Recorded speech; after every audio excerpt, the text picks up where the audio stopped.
विरोधी पक्षनेते. अध्यक्ष महाराज, प्रश्नोत्तराचा महत्वाचा तास आहे. कालपासून अधिवेशन सुरू झालेलं आहे ह्याची मला जाणीव आहे, परंतु अध्यक्ष महाराज, उपमुख्यमंत्री महोदय सभागृहात आहेत, दोन्ही बाजूचे सदस्य आहेत.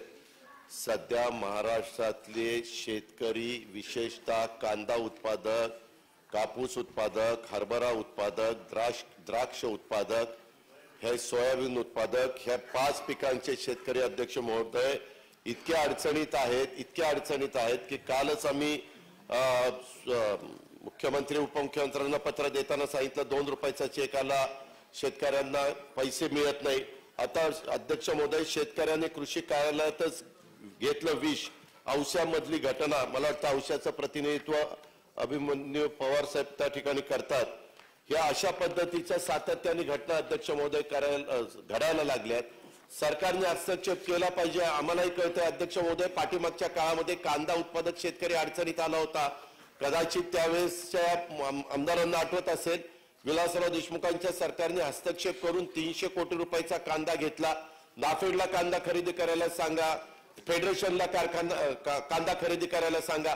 अध्यक्ष महोदय, मार्ग काढायचं म्हटलं तर सेंट्रल गव्हर्नमेंट देखील या सरकारमधले असणाऱ्या पक्षाच्या विचाराचंच आहे आणि त्याच्यामुळे हे कांदा, कापूस, सोयाबीन, त्याच्यामध्ये हरभरा आणि द्राक्ष ही 5 पिकं आणि ती ऑल ओव्हर महाराष्ट्रामध्ये कुठल्या ना कुठल्या जिल्ह्यात ह्याच्यातलं एक ना एक पीक आहे, अशा प्रकारची परिस्थिती आहे. आणि त्याच्यामुळे अध्यक्ष महोदय, ह्या एकंदरीत शेतकरी फार लक्ष देऊ नये, ह्याच्याबद्दल सगळं कामकाज थांबून ह्याची चर्चा त्या ठिकाणी घेतली पाहिजे. मुख्यमंत्र्यांनी, उपमुख्यमंत्र्यांनी ह्याच्याबद्दल एक विश्वास महाराष्ट्रातल्या शेतकऱ्यांना दिला पाहिजे की सरकार तुमच्या पाठीशी आहे. अध्यक्ष महोदय, हा अतिशय तातडीचा महत्वाचा विषय असल्यामुळे माझी आपल्याला आग्रहाची नम्र विनंती आहे की या उत्पादक शेतकऱ्यांना, शेतीमालाच्या उत्पादक शेतकऱ्यांना न्याय देण्याच्या करता आजचा बाकीचं सगळं कामकाज बाजूला ठेवून या विषयावर आपण चर्चा सुरू करावी अशी आमची आग्रहाची विनंती आहे. एक होते. अध्यक्ष महोदय, माननीय विरोधी पक्ष नेत्यांनी आता जो मुद्दा मांडला त्या संदर्भामध्ये माननीय मुख्यमंत्री साहेब आणि उपमुख्यमंत्री साहेबांच्याकडे आम्ही मागणी केलेली आहे. आज शेतीचं सगळीकडे चित्र चांगलं आहे, ऊसाची परिस्थिती चांगली आहे, पिकाची परिस्थिती चांगली आहे. कांद्याची ती अतिशय गंभीर आहे आणि त्याच्यामध्ये तातडीने लक्ष घालण्याची आवश्यकता आहे. सगळीकडे शेतीचं चांगलं चित्र असताना कांद्याच्या बाबतीमध्ये जे काही आज शेतकऱ्यांच्या मनामध्ये संभ्रम आहे, नाराजीची भावना आहे, ती तातडीनं केंद्र शासनाने, राज्य शासनाने दूर करून या संदर्भातल्या शेतकऱ्यांच्या मदतीला पुढे येण्याची आवश्यकता आहे. भुजबळ साहेब.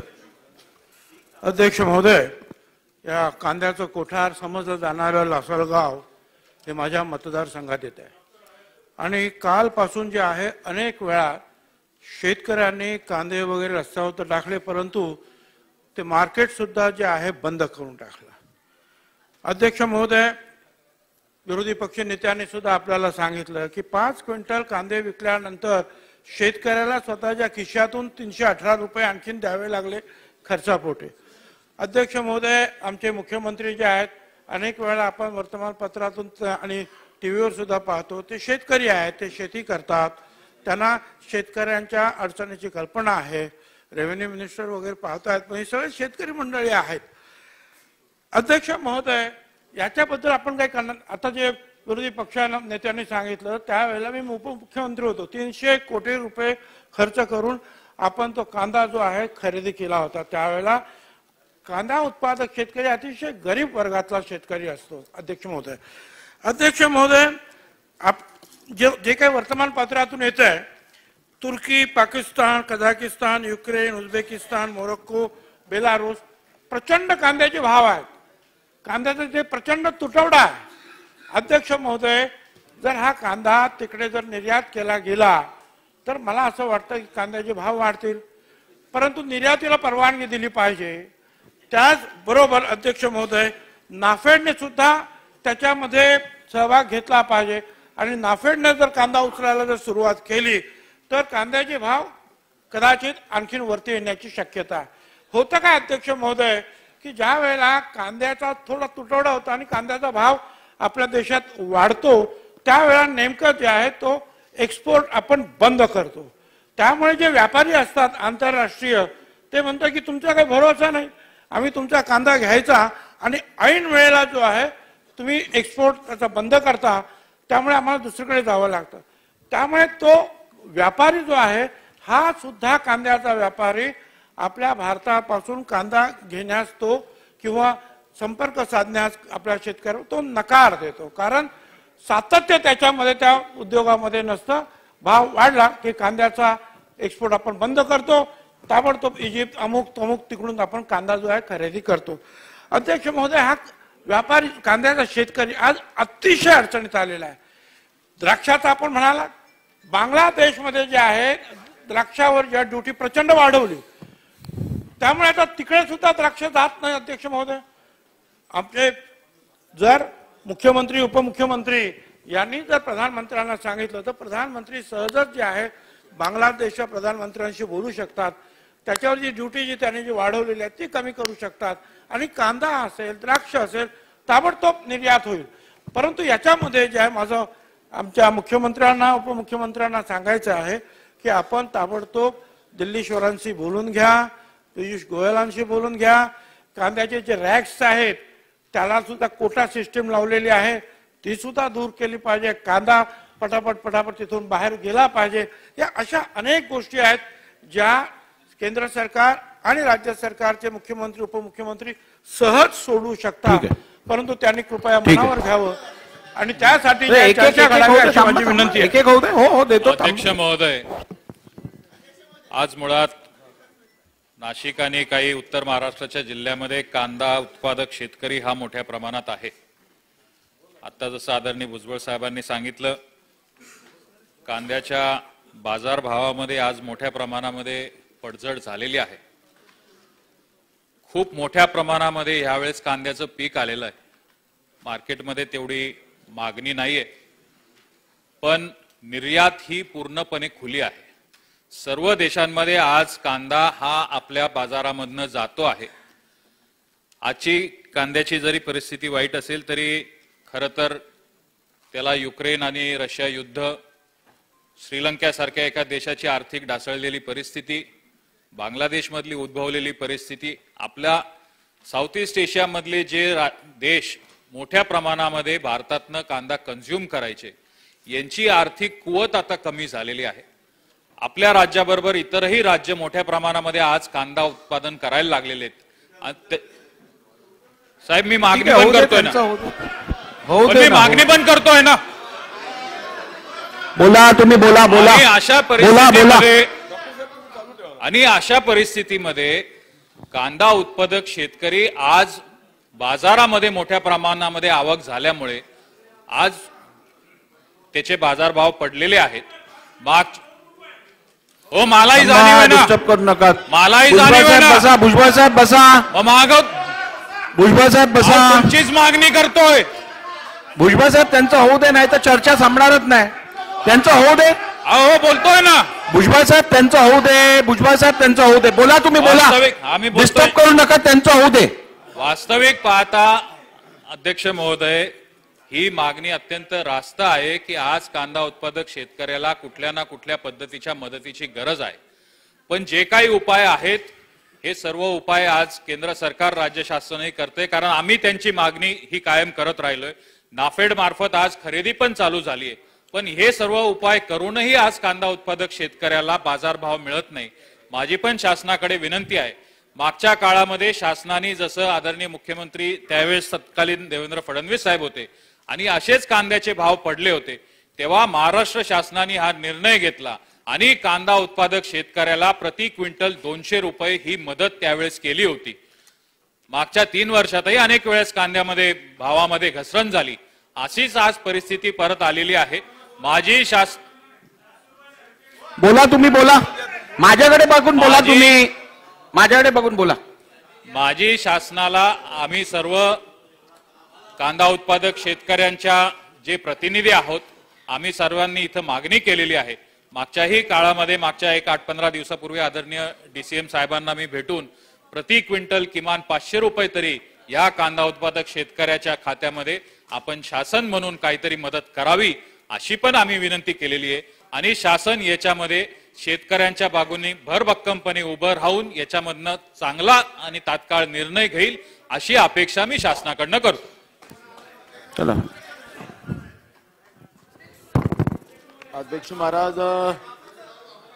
महाराज, विरोधी पक्ष नेत्यांनी जो मुद्दा या ठिकाणी उपस्थित केला त्या मुद्द्याला समर्थन पहिली करण्यासाठी कांदा होते, मग उभा आहे कापसा अध्यक्ष होते. महाराज. कालच आपण पाहिलं अध्यक्ष महाराज की अमरावती जिल्ह्यामध्ये हरभरा खरेदी विकणाऱ्या शेतकऱ्यांवर लाठीचार्ज झाला. तूर खरेदीच्या ह्याच्यावर लाठीचार्ज झाला शेतकऱ्यावर. अध्यक्ष महोदय, माझं सरकारला एवढीच विनंती अध्यक्ष महाराज, ही काही चर्चा नाही आहे. कांद्याचा शेतकऱ्यांचा प्रश्न निर्माण झालेला आहे अध्यक्ष महाराज. कापूस उत्पादकांचा प्रश्न निर्माण झालेला आहे. तूर उत्पादक शेतकऱ्यांचा प्रश्न निर्माण झालेला आहे अध्यक्ष महाराज. मी धान उत्पादक शेतकरी आहे. आमचा धान जेव्हा शेतीतून निघाला त्याची किंमत मातीमोल असते अध्यक्ष महाराज, आणि मुठभर व्यापाऱ्याच्या घरी गेला की त्याची किंमत 1000 रुपयांनी वाढतं. म्हणजे मुठभर व्यापाऱ्यांसाठी हे सरकार चालतं का, हा एक प्रश्न या ठिकाणी निर्माण होतोय. आणि म्हणून काल अमरावतीमध्ये मी अध्यक्ष महाराज तुम्हाला स्थगन पण दिलेलं आहे. काल अमरावतीमध्ये शेतकऱ्यांवर जो लाठीचार्ज झालेला आहे अध्यक्ष महाराज, निरपराध शेतकऱ्यांवर लाठीचार्ज झाला अध्यक्ष महाराज, की पोलिसांचा वापर करून सरकार शेतकऱ्यांचं मुस्कुटदाबी करायला पाहते का, हे सगळे प्रश्न या ठिकाणी आहे अध्यक्ष महाराज. आज खऱ्या अर्थानं बघ, तूर उत्पादक शेतकरी असेल, कापूस उत्पादक शेतकरी असेल आणि कांदा उत्पादक शेतकरी असेल, यांच्या शेतीच्या मालाचा भाव, कारण की आयात निर्यात धोरण हे केंद्र सरकार ठरवतं. यांच्याच विचाराचं सरकार दिल्लीमध्ये आहे अध्यक्ष महाराज. डबल इंजिनचं सरकार आहे आणि या डबल इंजिनच्या सरकारमध्ये शेतकऱ्यावर अन्याय होत असेल तर हे खपवून घेतलं जाणार नाही अध्यक्ष महाराज. तुमच्या वतीनं आम्हाला सरकारला सांगायचं अध्यक्ष महाराज की कांद्यासाठी तुम्ही काय आता तुमची पॉलिसी करणार. तुमचं निर्यात आयात धोरण ते नंतर होत बसेल. आता शेतकऱ्यांचा कांदा घेण्यासाठी त्याला काय आपण मदत करू शकता ते धोरण या ठिकाणी जाहीर केलं पाहिजे. आणि काल जे अमरावती जिल्ह्यामध्ये आमच्या शेतकऱ्यावर जो लाठीचार्ज झाला ते कोण होते ज्याने आमच्या या अन्नदात्यावर लाठीचार्ज केला, त्याच्यावर नेमकी कारवाई काय करणार, तुमच्या आदेशानं झालं काय. काल हायकोर्टाचा निर्णय आपण पाहिलात अध्यक्ष महाराज की तोंडावर शाई फेकली गेली. त्याच्या प्रकरणामध्ये हायकोर्टाने तुमच्या पोलिसावर 25,000 रुपयाचा दंड केला अध्यक्ष महाराज. महाराष्ट्राच्या इतिहासामध्ये हे पहिल्यांदा झालं अध्यक्ष महाराज. पोलिसांचा दुरुपयोग करताय सरकार अध्यक्ष महाराज. ठीक आहे, पोलिसांचा दुरुपयोग करताय अध्यक्ष चला, महाराज. मला वाटतं दोन्ही बाजूच्या थांबा दोन्ही बाजूच्या सदस्यांनी या विषयात गंभीर भावना व्यक्त केलेल्या आहेत. त्यामुळे शासनाने या बाबीची नोंद घ्यावी आणि त्वरित उपाययोजना करावी. मुख्यमंत्री महोदय आता उत्तर तर घ्या ना, असं काय करता. अध्यक्ष महोदय, सभागृहाच्या भावना आणि शेतकऱ्यांची परिस्थिती कांद्याच्या बाबतीत आपल्या लक्षात आलेली आहे. त्यामुळे शेवटी हे सरकार शेतकऱ्यांचं सरकार आहे. भुजबळ साहेब, शेतकऱ्यांना न्याय देणारं सरकार आहे. म्हणून आपण निकष नियम डावलून नुकसान भरपाई पण दिलेली आहे.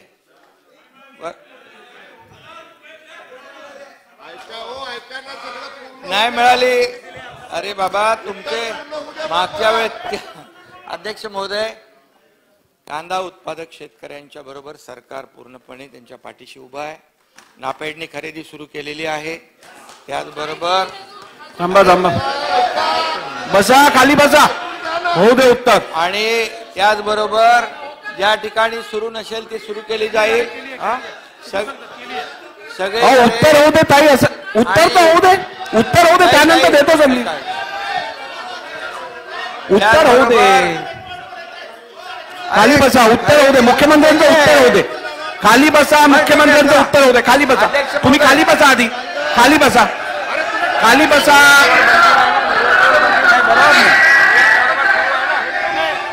अध्यक्ष महोदय, खाली बसा, उपमुख्यमंत्री बोलतात, खाली बसा. मुख्यमंत्री जेव्हा जबाबदारीने सांगतात सुरू झाली आहे. लाल कांद्याची देखील खरेदी सुरू झाली आहे. सगळ्या प्रकारच्या कांद्याची नाफेडने खरेदी सुरू केली आहे. आणि यांना जर पाहिजे असेल आणि यांना जर वाटत असेल, अध्यक्ष महोदय,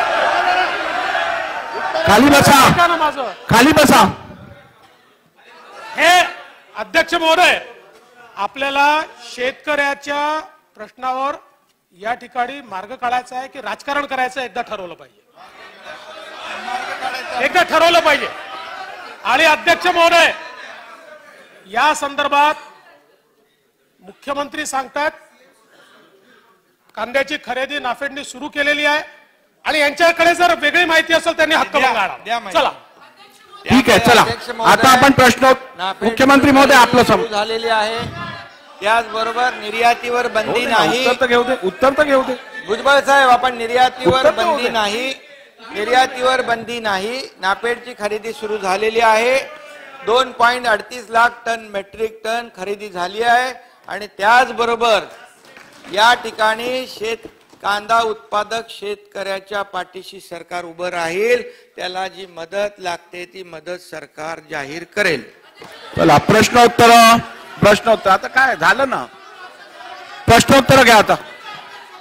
नाही एक मिनिट भुजबळ साहेब, मुंडे साहेब जरा बसा एक मिनिट, असं नाही चालणार, तुम्ही बसा जरा, बसा तुम्ही बसा. चला प्रश्नोत्तर घ्या.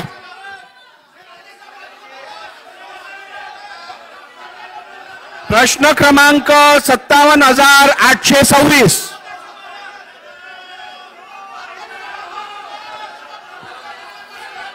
चला घ्या. काय आहे, असं नाही चालत. तुम्ही बसा बोलू दे. तुम्ही बसा ना खरं, तुम्ही खाली बसा. माझं ऐकून घ्या, माझं ऐकून घ्या त्यानंतर बोला. माझं ऐकून घ्या त्यानंतर बोला.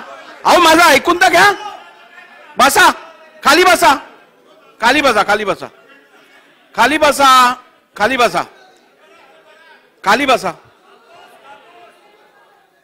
हे बघा, सन्मान्य विरोधी पक्ष नेत्यांनी एक गंभीर विषयावरती सदनाचं लक्ष आकर्षित केलं. त्यावरती दोन्ही बाजूच्या सभागृहातल्या सदस्यांनी आपली भावना व्यक्त केली. दोन्ही बाजूच्या सदस्यांची भावना ही एकच होती आणि त्याची गंभीर दखल शासनाने घ्यावी असे आपण निर्देश दिलेत. त्यानंतर सन्मान्य मुख्यमंत्री, थांबा जरा, त्यानंतर सन्मान्य मुख्यमंत्र्यांनी उत्तर दिलेलं आहे. त्यामुळे यावरती अजून चर्चा करता येणार नाही. चला प्रश्न क्रमांक 57,826.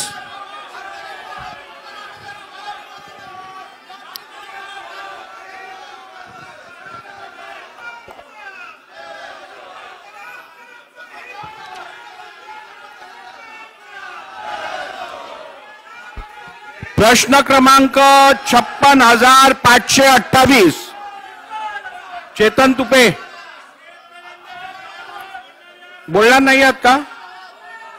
ऐकूच येत नाही तर बोलणार आहात की नाही? बोलायचं पण विचारा, प्रश्न चालू आहे. तुमचा माईक चालू आहे, बोला.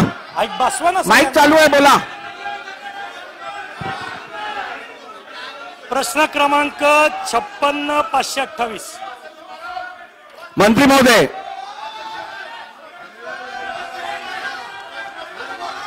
अध्यक्ष महोदय,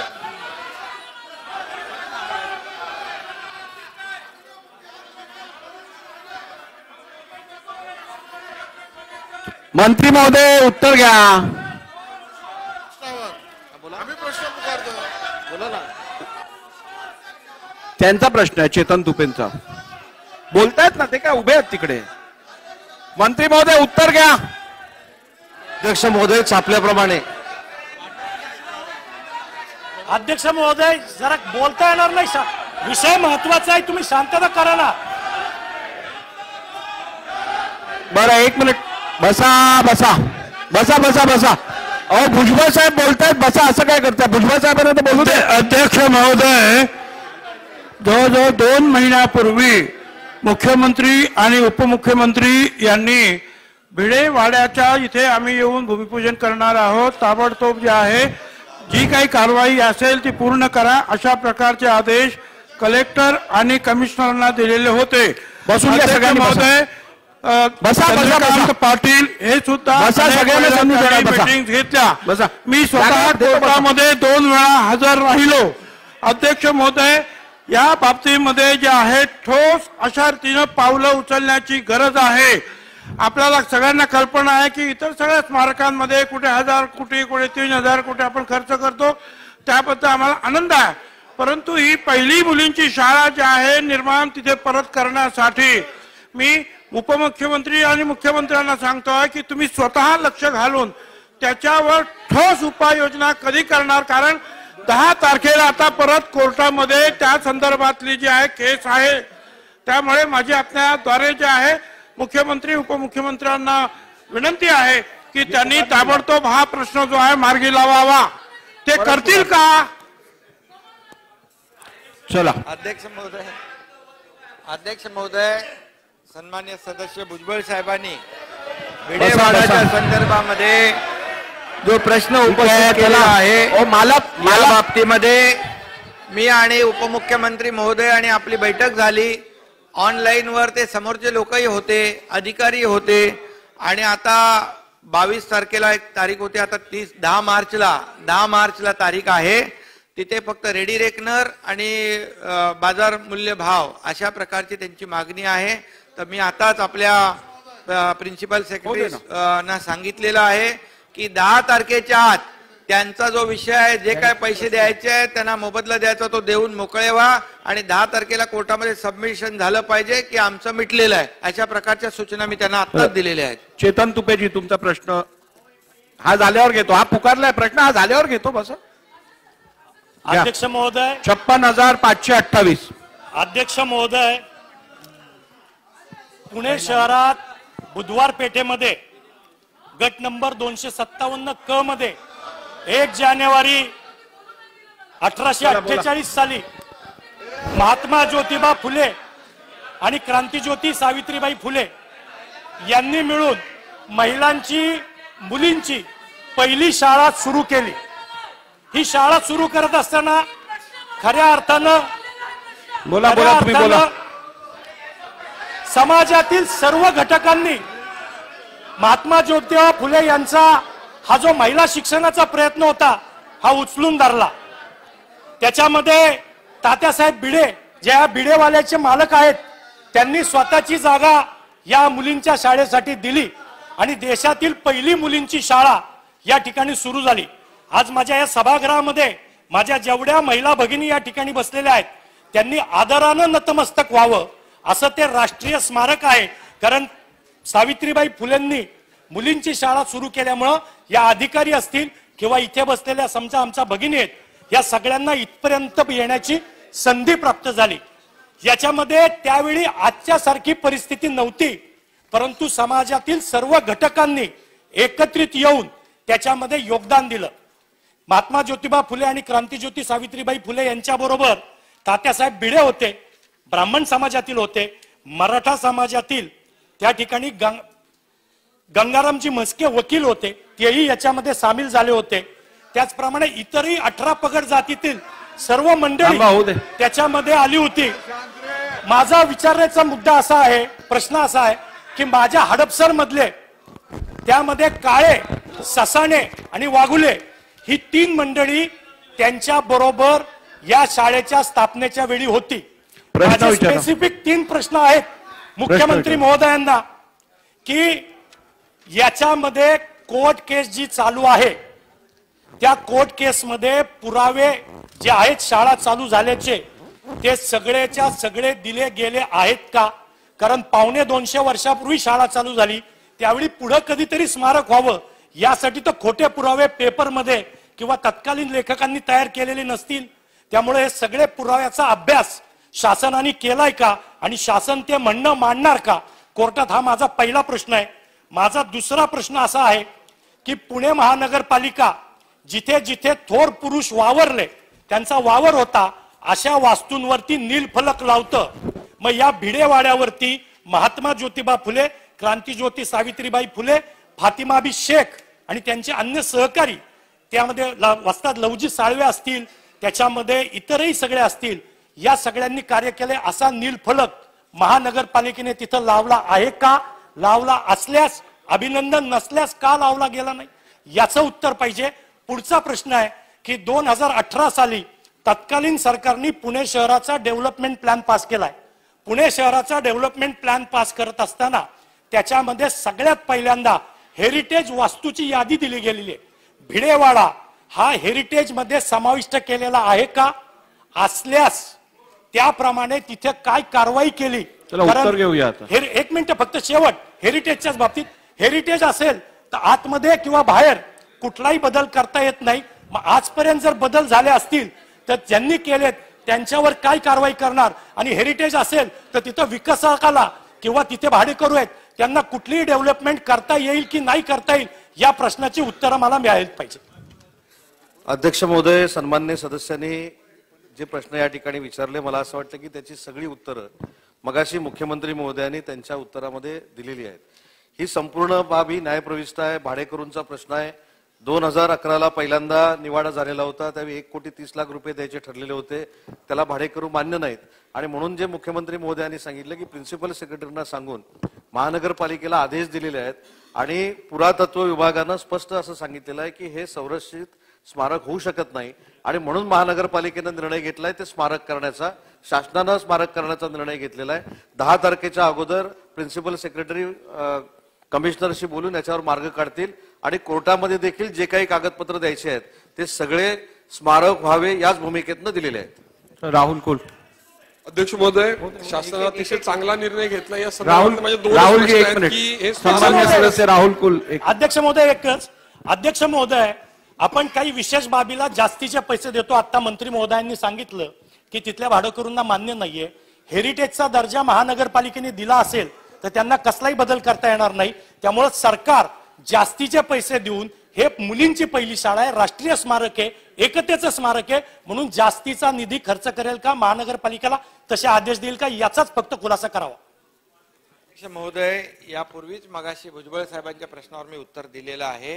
रेडी रेकनर आणि बाजारभावाचा जो वाद आहे त्या संदर्भातल्या मी सूचना दिलेल्या आहेत. पैसे हा विषय तिथे नाही. ही अस्मितेचा विषय आहे आणि स्मारकाचा विषय आहे. त्यामुळे जे पैसे खर्च करावे लागतील ते शासनाच्या माध्यमातून केले जातील. राहुल कुल. अध्यक्ष महोदय, अतिशय चांगला निर्णय शासनाने घेतलेला. या संदर्भातले माझे 2च प्रश्न आहेत. याच्यामध्ये भाडेकरू, विकासक आणि जागा मालक असे वेगवेगळ्या प्रकारचे घटक आहेत. या संदर्भातलं आपण नुकसान भरपाईचं धोरण काय ठरवणार, हा एक माझा पहिला प्रश्न आहे.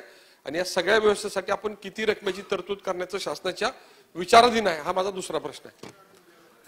अध्यक्ष महोदय, सन्माननीय मुख्यमंत्री महोदयांनी परत याचा उल्लेख केला की रेडी रेकनर आणि बाजारभाव या वादामध्ये भाडेकरूंचा विषय प्रलंबित आहे. तो विषय किती पैसे लागले तरी तो सोडवला जाईल असं स्वतः मुख्यमंत्री महोदयांनी या ठिकाणी सांगितलंय आणि स्मारकासाठी देखील जेवढे पैसे लागतील तेवढे शासन द्यायला तयार आहे. चला, प्रश्न क्रमांक. माझी आपल्याला विनंती आहे की सुरुवातीला एक महत्वाचा मुद्दा तुम्ही उपस्थित करायला परवानगी दिली, परंतु मला विनंती आहे की 1 नंबरचा प्रश्न प्रश्न क्रमांक 57,826. अध्यक्ष महोदय, खरं तर आभारच मानले पाहिजे कारण आपण आरडाओरडा केल्यानंतर मला हा विषय मांडायला आपण परवानगी दिली. अध्यक्ष महोदय, अतिशय संवेदनशील विषयावर या ठिकाणी तो प्रश्न मांडला गेलेला आहे. प्रश्न पुकारा. प्रश्न क्रमांक 57,826. मंत्री महोदय, छापल्याप्रमाणे 4 वेळा सांगितले. छापल्याप्रमाणे. अध्यक्ष महोदय, अतिशय महत्वाच्या विषयावर मी या ठिकाणी तो प्रश्न मांडलेला आहे. जरी मी त्या ठिकाणी तिवसा विधानसभा मतदारसंघातल्या गावांचा इथं उल्लेख केला असला तरी पण हा प्रश्न ज्या ज्या ठिकाणी अतिवृष्टी होते आणि ज्या ज्या ठिकाणी जास्त पाणी होतं आणि प्रोटेक्शन वॉल्स आणि खोलीकरण होत नाही त्या त्या ठिकाणी महाराष्ट्राच्या अख्ख्या महाराष्ट्राला हा प्रश्न लागू होतो. अध्यक्ष महोदय, 5 आणि 6 तारखेला माझ्या मतदारसंघामध्ये खूप मोठ्या प्रमाणात अतिवृष्टी झाली आणि त्या अनुषंगानं मोर्शी, तिवसा, भातकुली, अमरावती, मोर्शी मधली 16 गावं, तिवसा तालुक्यातली 19 गावं, भातकुली मधली 32 गावं आणि अमरावती तालुक्यातली जवळपास 15 गावं, त्यासोबतच अंजनगाव सुरजी, अंजनगाव बारी आणि दर्यापूर तालुक्यातली देखील गावं खूप मोठ्या प्रमाणामध्ये तिथं त्या ठिकाणी नुकसान झालं. पातूर असो, विचोरी असो, अडगाव असो, काटसूर असो, पोरगव्हाण या ठिकाणी पेडी नदीचं जे पाणी येतं ते घुसतं, त्याच्या सोबतच ते घुसल्यानंतर पूर्ण शेतकऱ्यांचं नुकसान होतं. आम्ही वारंवार पत्र दिलेले आहेत. डीपीडीसी मध्ये उपमुख्यमंत्री आमचे पालकमंत्री आहेत, आम्ही त्यांनाही पत्र दिलेले आहेत, कलेक्टरांनाही पत्र दिलेले आहेत. पण मला असं वाटतं एकंदरीत विरोधी पक्षाच्या आमदारांना एकही रुपया मिळू द्यायचा नाही. आमदारांना नाही मिळू द्यायचा, नका मिळू देऊ, पण तिथे राहणारी जी मंडळी आहे ती या महाराष्ट्राचे नागरिक आहे आणि त्यांना तुम्ही प्रोटेक्शन देणं अनिवार्य आहे. माझा पॉइंटेड प्रश्न आहे की हे जे गावं प्रश्नामध्ये एक तर मोर्शी तालुका पण उल्लेख केला, पण मी जे टाकलं होतं ते प्रामुख्याने अमरावती तालुका आणि अमरावती जिल्ह्यातलं सगळं होतं. त्या प्रश्नामध्ये थोडंसं चुकी झालेली आहे. असो, काही हरकत नाही. आपण उत्तरामध्ये निदान कमीत कमी अमरावती पूर्ण जिल्ह्याबद्दल तुम्ही स्पेशल योजना करून पेडी नदीच्या काठाला जेवढी गावं येतात आणि 5 आणि 6 तारखेला ज्या अतिवृष्टीमध्ये जी गावांना आणि ज्या शेतीला नुकसान झालं तिथे आपण स्पेशल प्रोग्राम राबवणार का? ॲडव्होकेट ठाकूर मॅडमने जो प्रश्न उपस्थित केला त्या बाबतीत 2022 जुलैमध्ये अतिवृष्टी झाली. शासनानं त्यावेळी निर्णय घेतला. अतिवृष्टी आणि सततचा पाऊस दोन्हीमध्ये शासनानं जवळपास 10,000 कोटीचं आतापर्यंत शेतकऱ्यांना अनुदान दिलेलं आहे. आता विषय आपला जो नाही ऐकून घ्या ना, ऐकून घ्या. आता मला उत्तर देऊ द्या ना थोडं. आपण जे काही 6 गावं याच्यामध्ये दिले आपल्या म्हणण्याप्रमाणे अमरावती जिल्ह्यामधल्या जे काय अतिवृष्टीमध्ये जे काही नुकसान झालं त्या बाबतीतलं पहिला मोर्शी असेल, पातूर, विचोरी, आडगाव, काटसूर, पोरगव्हाण, मंगरूळ, रोहनखेड, अजनपूर, कासपूर असं जवळपास 12 गावं त्या ठिकाणी ह्या नदीच्या पाण्यानं नुकसान. ऐकून घ्या. पहिल्या टप्प्यातलं 12 गावं ही आणि दुसरी जे आहेत शिराळा, ब्राह्मणवाडा, यावली, देवरा, देवरी, सावंगा असे 6, असे 16. हे 6 आणि ते 12 असे 18 गावामध्ये प्रचंड नुकसान झालं. आणि त्याच्यामध्ये त्या ठिकाणी आता ब्राह्मणवाडा, भगत, शिराळा, यावली या ठिकाणचं जलयुक्त शिवारामध्ये जलसंधारणच्या खात्यामार्फत नाला खोलीकरण सरळीकरण चालू आहे. त्या ठिकाणी ती रेमेडी सुरू केलेली आहे. हे काम जवळपास एप्रिल 2023 मध्ये पूर्ण होईल. 50% काम आज पूर्ण झालेलं आहे. राहिला विषय वरच्या 12 गावांचा. त्या ठिकाणी अभिसरण पद्धतीनं जलसंपदाकडे ते काम येतं. तरी सुद्धा जिल्हाधिकाऱ्यांना आम्ही निर्देशित केलेला आहे, आमच्या एक्झिक्युटिव्ह इंजिनियर जलसंपदा यांना निर्देशित केलेला आहे की ह्या ठिकाणचा अभिसरण पद्धतीनं जो नदीच्या कडेचा जो भाग आहे त्याला सुद्धा आपण ह्या ठिकाणी काम जवळपास ते जून अखेरपर्यंत हे काम कंप्लीट होईल. त्याचंही जवळपास 15 दिवसात ढोबळ अंदाजपत्रक तयार होऊन पुराचे पाणी गावामध्ये शिरणार नाही या दृष्टीनं तातडीने उपाययोजना करण्याचं शासनानं आदेशित केलेलं आहे. महोदयांनी नक्कीच उत्तर ठीक दिलेलं आहे, पूर्ण बरं दिलेलं आहे असं मी बिलकुल म्हणणार नाही. कारण आपण जेवढी गावांची नावं घेतली त्याच्यापेक्षा जास्त ती गावं आहेत. म्हणजे तिवशात मोर्शी तालुक्यात साहेब मी प्रश्न जे टाकले त्याचे पत्र पण मी आपल्याला इथं देऊ शकते आणि त्या पत्राच्या अनुषंगाने मोर्शी तालुक्यातली 16 गावं या ठिकाणी जी नमूद आहे ती, तिवशा तालुक्यातली 19 गावं, भातकुली तालुक्यातली 23 गावं, अमरावती तालुक्यातली 15 गावं या ठिकाणी जो डीपीडीसी मधनं पैसा मिळतोय तो अतिशय कमी पडतो, तो बिलकुल पडत नाही. आणि तुम्हाला आठवत असेल सन्मान्य माजी मुख्यमंत्री विलासराव देशमुख ज्या वेळेला मुख्यमंत्री होते त्यावेळेला पासून त्यांनी काही निधी दिला आणि काही पेढीचं आम्ही खोलीकरण त्यावेळेला करू शकलो. पण हा सततचा प्रश्न आहे आणि सततचं आपल्याला आपण म्हणताय आम्हाला पैसे दिले पण सततच्या पावसाचे पैसे अजूनपर्यंत शेतकऱ्यांच्या खात्यात मिळालेले नाही, अख्ख्या महाराष्ट्रात मिळालेले नाही, ही वस्तुस्थिती आहे. आणि माझी आपल्याला विनंती आहे, आपण जे काही निधी आम्हाला द्याल ते कलेक्टरला निर्देशित तुम्ही करणार का? आणि आम्हाला नाही दुसरी उर्वरित गावांमध्ये आणि नाही दुसरीकडे देऊ शकत तर कन्व्हर्जन मध्ये आपण जे म्हटलात तर कलेक्टरच्या अध्यक्षतेखाली बैठक लावून आम्हाला या गावांमध्ये आपण निधी उपलब्ध करून देणार का? जो निधी उपलब्ध करून देणार, पण ताई एक लक्षात घ्या आपण त्या ठिकाणच्या पालकमंत्री होता, तत्कालीन सरकारनं आपण सरकारमध्ये मंत्री होता त्यावेळेस जलयुक्त शिवार, आता ऐकून घ्या ना, ऐकून घ्या ना आता, जलयुक्त शिवार असं नाही जलयुक्त शिवार मराठवाड्यासाठी विदर्भासाठी एवढा चांगला काम आपण ठप्प ठेवलं. उत्तर तर घ्या जलयुक्त तुम्ही. शिवाराचं काम ज्या मराठवाडा आणि विदर्भाच्या भावनेचा प्रश्न, तिथल्या शेतकऱ्यांचा वॉटर टेबल वाढवायचा जो उपक्रम होता तो तत्कालीन सरकारनं बंद केला होता आपल्याच काळामध्ये. आणि ज्या वेळेस हे सरकार आलं त्यावेळेस जलयुक्त शिवार टप्पा 2 आमच्या सरकारनं सुरू केला, ह्या सरकारनं सुरू केला. आणि तुम्ही म्हणता निधी वाटप झालं नाही. बोला बोला. या 93% निधी 6,61,81,000 निधी वाटप झालेला आहे अतिवृष्टीचा. आणि दुसरा टप्पा अमरावतीमधले हे 6 गावं, त्याला 7,03,88,425 हा निधी वाटप झालेला आहे. आपण म्हणलं ना निधी मिळालेला नाहीये, निधी वाटप झालेला आहे. शेतकऱ्यांच्या खात्यावरती पैसे जमा झालेले आहेत.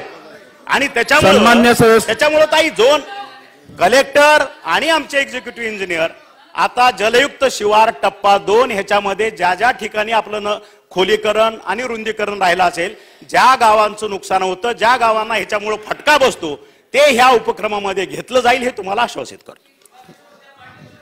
अध्यक्ष महाराज, महत्वाच्या प्रश्नावर या ठिकाणी चर्चा चाललेली आहे. अध्यक्ष महाराज, माझा स्पेसिफिक प्रश्न आहे. अध्यक्ष महाराज, यावर्षी जी पूर परिस्थिती राज्यामध्ये निर्माण झालेली होती ती भयावह होती. अध्यक्ष महाराज, आणि त्याच्यामुळे मोठ्या प्रमाणात शेतकऱ्याचं नुकसान झालेलं आहे. आणि जेवढं काही नुकसान झालेलं आहे त्या नुकसानीची भरपाई आपण करू शकलेलो नाही आहे. आणि म्हणून शेतकऱ्यांच्या आत्महत्या मोठ्या प्रमाणात महाराष्ट्रामध्ये होत आहे. हे तेवढंच सत्य आपल्या सगळ्यांच्या समोर आहे. आम्ही केलं की त्यांनी केलं हा भाग नाही. अध्यक्ष महाराज, हे म्हणतात आता माजी मंत्री आणि आजी मंत्र्यांचं चालू आहे, ते पण या सरकारमध्ये होतेच आहे. आणि त्यामध्ये मला जायचं नाही. प्रश्न घ्या. मला अध्यक्ष जायचं नाही. घ्या. मी प्रश्नावर येतो. अध्यक्ष महाराज, हा गमतीचा प्रश्न नाही. ही जी पूर परिस्थिती अध्यक्ष महाराज ही वाढत राहणार आहे. आणि म्हणून अध्यक्ष महाराज, हे सगळ्या नदीच्या काठावरचे हे सगळे जे बांधकाम आहेत त्याच्यावर फक्त अमरावती जिल्हाच नाही तर संपूर्ण महाराष्ट्रातलं धोरण सरकारचं नेमकं काय राहणार आहे त्याची स्पष्टता आली पाहिजे. तुम्ही झालेल्या शेतकऱ्याचं पिकाचं नुकसान काही देऊ शकत नाही. तुम्ही म्हणतात ना आम्ही मागच्या सरकारपेक्षा जास्त दिलं, तुम्ही देऊ शकला नाहीत, हे मान्य केलं पाहिजे. आणि म्हणून मी आपल्याला सांगतो की आपण याला धोरण म्हणून याला स्वीकारा, हे धोरण म्हणून स्वीकारलं पाहिजे. हे राज्यातली परिस्थिती आहे. आणि म्हणून यासाठी नेमकं सरकारचं धोरण काय हे आपण आता स्पष्ट केलं पाहिजे. कारण की वारंवार पूर परिस्थिती आणि मग झालेलं नुकसान, आणि तुमच्या महसूल विभागामध्ये लोक पण नाही आहेत खाली, तुमच्याकडे खाली लोक पण नाही आहेत विखे पाटील साहेब. त्यामुळे तुमचं विभाग आणि कृषी विभाग सत्तार साहेब तुमच्याकडे लोक नाहीत, सगळे खाली आहेत लोक. म्हणजे कोणाच्या आधारावर तुम्ही सर्वे करता मला माहिती नाही. आणि मग शेतकरी ओरडत राहतात, सगळं हे होतं. तुम्ही त्यांना त्यांच्या आलेल्या कागदाच्या आधारावर, जिल्हा अधिकाऱ्यांकडून जे कागद येतात त्याच्या आधारावर तुम्ही निधी पाठवता. मग कोणाला 2 रुपयाचा, कोणाला 10 रुपयाचा थट्टा करता, तुम्ही जखमेवर मीठ सोडता. आता हे होता कामा नये. याच्यासाठी कर्मचाऱ्यांची भरती आणि तुमचं नेमकं याच्यासाठी धोरण काय राहणार आहे आणि तुमचं धोरण स्पष्ट या राज्यातल्या असंख्य गावाच्या शेतकऱ्यांना आपण कळवावं. या प्रश्नाच्या उत्तरातून एवढाच माझा स्पेसिफिक प्रश्न आहे. मंत्री महोदय, बघा, हे खात्याशी निगडीत जो प्रश्न आहे ना तो अतिशय म्हणजे जलसंधारणच्या बाबतीतला नाला खोलीकरण, सरळीकरण, शेतकऱ्यांचं नुकसान होऊ नये, ते पाणी ओढ्या नाल्यातनं बरोबर त्याच्यातनं नदीला जावं, हा त्याच्यातला भाग. आणि पाणी मुरलं पाहिजे. शेवटचा जलयुक्त शिवाराचा हा आत्मा आहे, हा धोरण हे उद्देश तो आहे.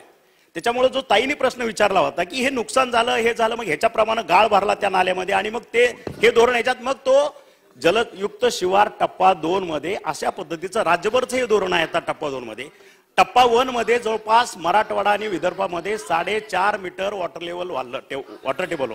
ते शेतकऱ्यांना आधारच मिळाला ना. आज विहिरी चांगल्या चालल्या, बोर चांगले चालले. आता टप्पा 2 त्याच आधारावरती आम्ही टप्पा 2 सुरू केलं. आता संपूर्ण महाराष्ट्रभर ज्या ज्या ठिकाणी मागचे 3 वर्ष आपल्या मराठवाड्यामध्ये आणि विदर्भामध्ये पाऊस काळ चांगला झाला, 19-20 असेल, 20-21 असेल, 21 पाऊस असेल, आता पुढं काय ते माहित नाही, पण आता जे गाळानं भरलेले आपले ओढे नाले आहेत ते टप्पा 2 मध्ये आपण परत ते गाळ काढून त्यांना व्यवस्थित सुस्थितीत करणार, जेणेकरून शेतकऱ्याचं नुकसान होणार नाही. ते पाणी जमिनीमध्ये मुरेल, बोर चांगले चालतील, आपल्या विहिरी चांगल्या चालतील. संपूर्ण महाराष्ट्रभरचं हे धोरण आहे टप्पा 2 मध्ये. त्याच्यामुळे काळजी करायचं काही कारण नाही. सोंगे साहेब, अध्यक्ष महोदय, शेवटचे 2 प्रश्न तुम्हाला देतो, त्यांच्यानंतर देतो. अध्यक्ष महोदय, मंत्री महोदय वारंवार या ठिकाणी सांगतायत की अतिवृष्टी आणि सततच्या पावसाचं जे काय अनुदान होतं ते आम्ही वाटप केलेलं आहे. मी जबाबदारीने मंत्री महोदय या ठिकाणी सांगतो की बीड जिल्ह्यामध्ये आज पावतो ना अतिवृष्टीचं अनुदान वाटप झालंय ना सततच्या पावसाचं अनुदान वाटप झालं, हे मी अगदी जबाबदारीने सांगतो इथं. म्हणून या बाबतीत बीड जिल्ह्याची जी काही परिस्थिती आहे, अतिवृष्टीचं अनुदान आणि सततच्या पावसाचं अनुदान हे किती कमीत कमी किती दिवसात आपण ते देणार आहात?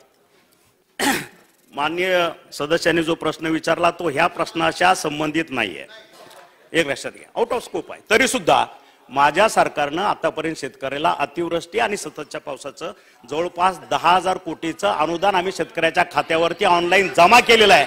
त्याच्यामुळं आपणही माहिती घ्या, थांबा थांबा थांबा अध्यक्ष महोदय, थांबा, होते ना मुख्यमंत्र्यांचं होते. सततच्या पावसामुळे झालेल्या नुकसान 755 कोटी रुपये अध्यक्ष महोदय वाटप झाले आहे. त्याचबरोबर 3,300 कोटींची मागणी आलेली आहे. 755 वाटप झालेत. आता यामध्ये ती जी आता त्याच्यावर आपण ऐका अरे आहे ना सुनील, अरे तुला अजून शेतीचं माहित नाही, थांब जरा. अध्यक्ष महोदय, यामध्ये 6,800 कोटी जे रेग्युलर नुकसान झालंय, 6,800 कोटी रुपये, त्यापैकी 6,000 कोटीचं वाटप झालंय, 700-800 कोटीचं वाटप बाकी आहे, ते सुरू आहे. त्याचबरोबर 755 कोटी सततच्या पावसामुळे झालेलं नुकसान त्याचं वाटप झालंय. 3,300 कोटीची अतिरिक्त मागणी आलेली आहे, त्याची वैधता तपासून त्याची कारवाई होईल. त्याचबरोबर जे अगोदरच्या सरकारने निर्णय घेतलेला 50,000 रुपयापर्यंत, दादा बरोबर आहे ना, तो 50,000 रुपयापर्यंत देण्याचा जे रेग्युलर कर्ज फेड करत होते त्यांचा ते पैसे देखील आपण सुरू केले आणि त्याच्यामधून जवळपास 4,700 कोटीचं वाटप झालेलं आहे. 12 लाख लोकांना एकाच दिवशी 6,90,000 शेतकऱ्यांच्या खात्यात एका क्लिकवर 2,500 कोटी आपण कॅबिनेट मधून दिले. ते 2,500 कोटी एकाच दिवशी वाटप झालंय. त्यामुळे शेतकऱ्यांच्या पाठीशी उभं राहणारे सरकार आहे. मागच्या वर्षाचे आकडे अजितदादांना माहित आहेत. 5,800 कोटीचा आकडा, या वेळेचा आपण जवळपास हा आकडा 12,000 कोटीपर्यंत जाणार आहे. त्यामुळे अध्यक्ष महोदय, शेतकऱ्यांच्या मागे आपण उभे आहोत. याचं वाटप झालंय, आणखी जे उर्वरित आहे ते होणार आहे. विरोधी पक्षनेते. अध्यक्ष महोदय, सन्माननीय मुख्यमंत्री महोदयांनी आता वेळेमध्ये परतफेड केलेल्या शेतकऱ्यांना 50,000 रुपये अनुदान कर्जाचं, पीक कर्जाचं वेळेत परतफेड करणाऱ्यांना, तसंच पावसामुळं, सततच्या पावसामुळं महाराष्ट्रातल्या शेतकऱ्यांचं जे काही नुकसान झालं त्याच्याबद्दलचं आणि इतर नैसर्गिक संकटामुळं, ह्या 3 मुद्दे त्यांनी सांगितले.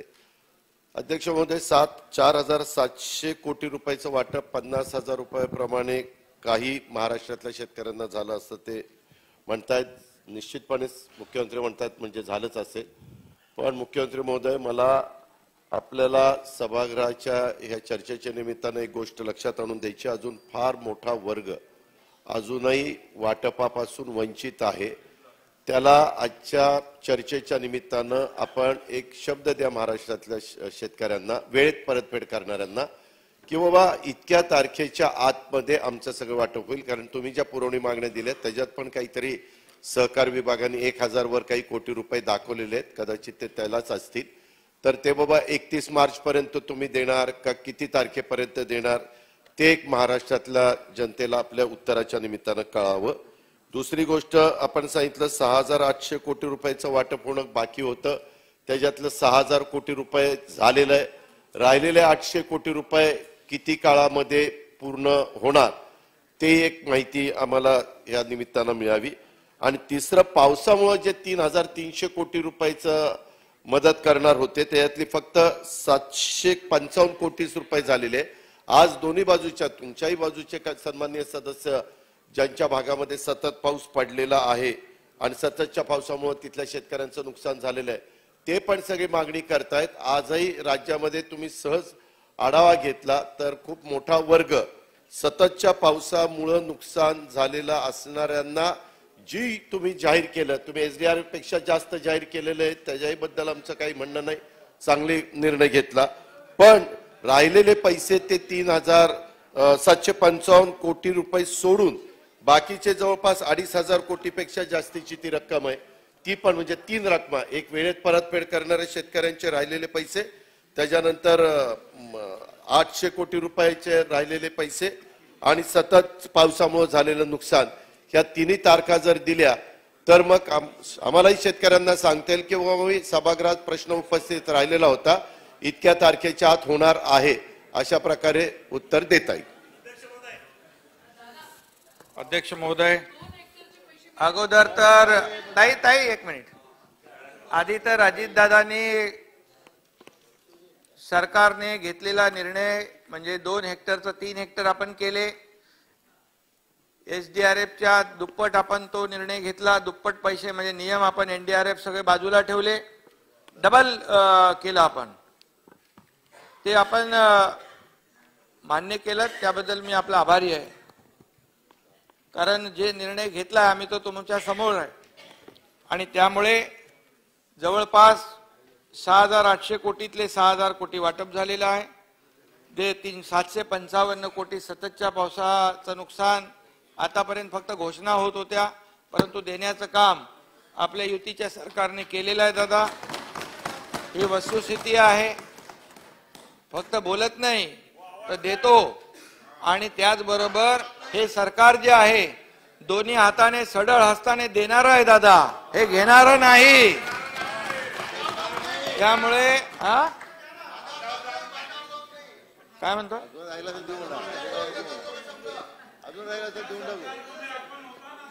होतो ना भुजबळ साहेब, मी तुमच्या बाजूलाच बसायचो, पण काय व्हायचं तुम्हाला माहित आहे, अजितदादांना जास्ती माहित आहे तिकडे, त्यामुळे त्याच्यात मला जायचं नाही.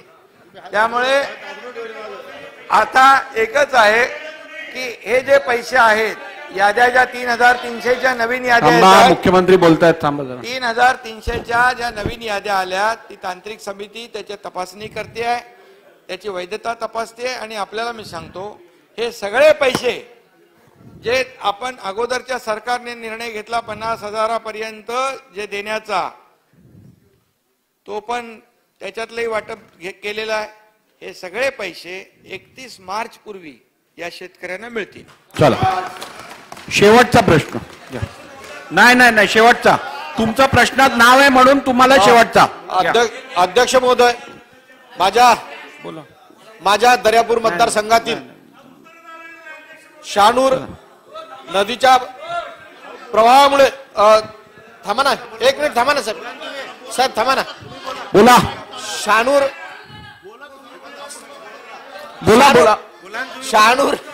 साहेब थांब ना, हो तुम्ही बोला, मी ऐकतोय, तुम्ही बोला. अध्यक्ष महोदय, माझ्या मतदारसंघातील शहानूरच्या पात्रामुळे, नदीमुळे सुकळी या गावाचं फार मोठ्या प्रमाणावर गेल्या अनेक वर्षापासून भूस्खलन चालू आहे. अनेक घरं त्या भूस्खलनात गेलेली, परंतु आजपर्यंतही शासनानं त्याकडे साधं लक्ष सुद्धा दिलं नाही. तसेच उमरी येथे घरापर्यंत पूर्ण नदी आली वाहत, लोतवाड्याला सुद्धा ती नदी घरापर्यंत आली. यावर वारंवार DPTC कडे पत्र दिलेत, परंतु याच्यावर एकही पैसा खर्च न करता, कुठलंही काम न करता एक दिवस असा येईल की ते सुकळी पूर्ण गाव भूस्खलनात पूर्णच्या पूर्ण गाळलं जाईल. म्हणजे या सभागृहात कदाचित आपल्याला त्यावर शोक संवेदना व्यक्त कराव्या लागतील अशी भीती आहे. एवढं भयानक चित्र आहे की ते एक एक घर असं खसत चाललं आणि ते पूर्ण गाळ होत चाललं. म्हणून या निमित्तानं मी एवढाच माझी मागणी आहे की त्या सुकळीच्या बाबतीत काही शासन निर्णय घेणार का. तसेच उमरी आणि लोतवाडा या गावाच्या संदर्भात नदी एकदम गावालगत आलेली आहे, त्यामुळे घरांना तळा गेलेला आहे, घराची तुमची कॉलम उघडे पडलेले आहे. म्हणून त्यासाठी DPTCतून आपण असे निर्देश द्यावा की DPTCतून हा खर्च तात्पुरता करण्यात यावा की जेणेकरून त्या घराचं नुकसान होणार नाही. म्हणून आपल्या माध्यमातून मी विनंती करतो की DPTCतून हा पैसा खर्च करण्याचे निर्देश माननीय कलेक्टर महोदयांना द्यावी. मंत्री महोदय. सदर हा प्रश्न आपण लिखित स्वरूपात आपल्याकडे नाहीये, तरी सुद्धा अतिशय सेन्सिबल आणि गंभीर विषय आहे. माननीय आमदार साहेब आणि आमची खात्याची मीटिंग आपण पुढच्या ह्या अधिवेशना काळातच आपण लावू आणि योग्य निर्देश आपण जिल्हाधिकाऱ्यांना देऊ. चला, प्रश्न क्रमांक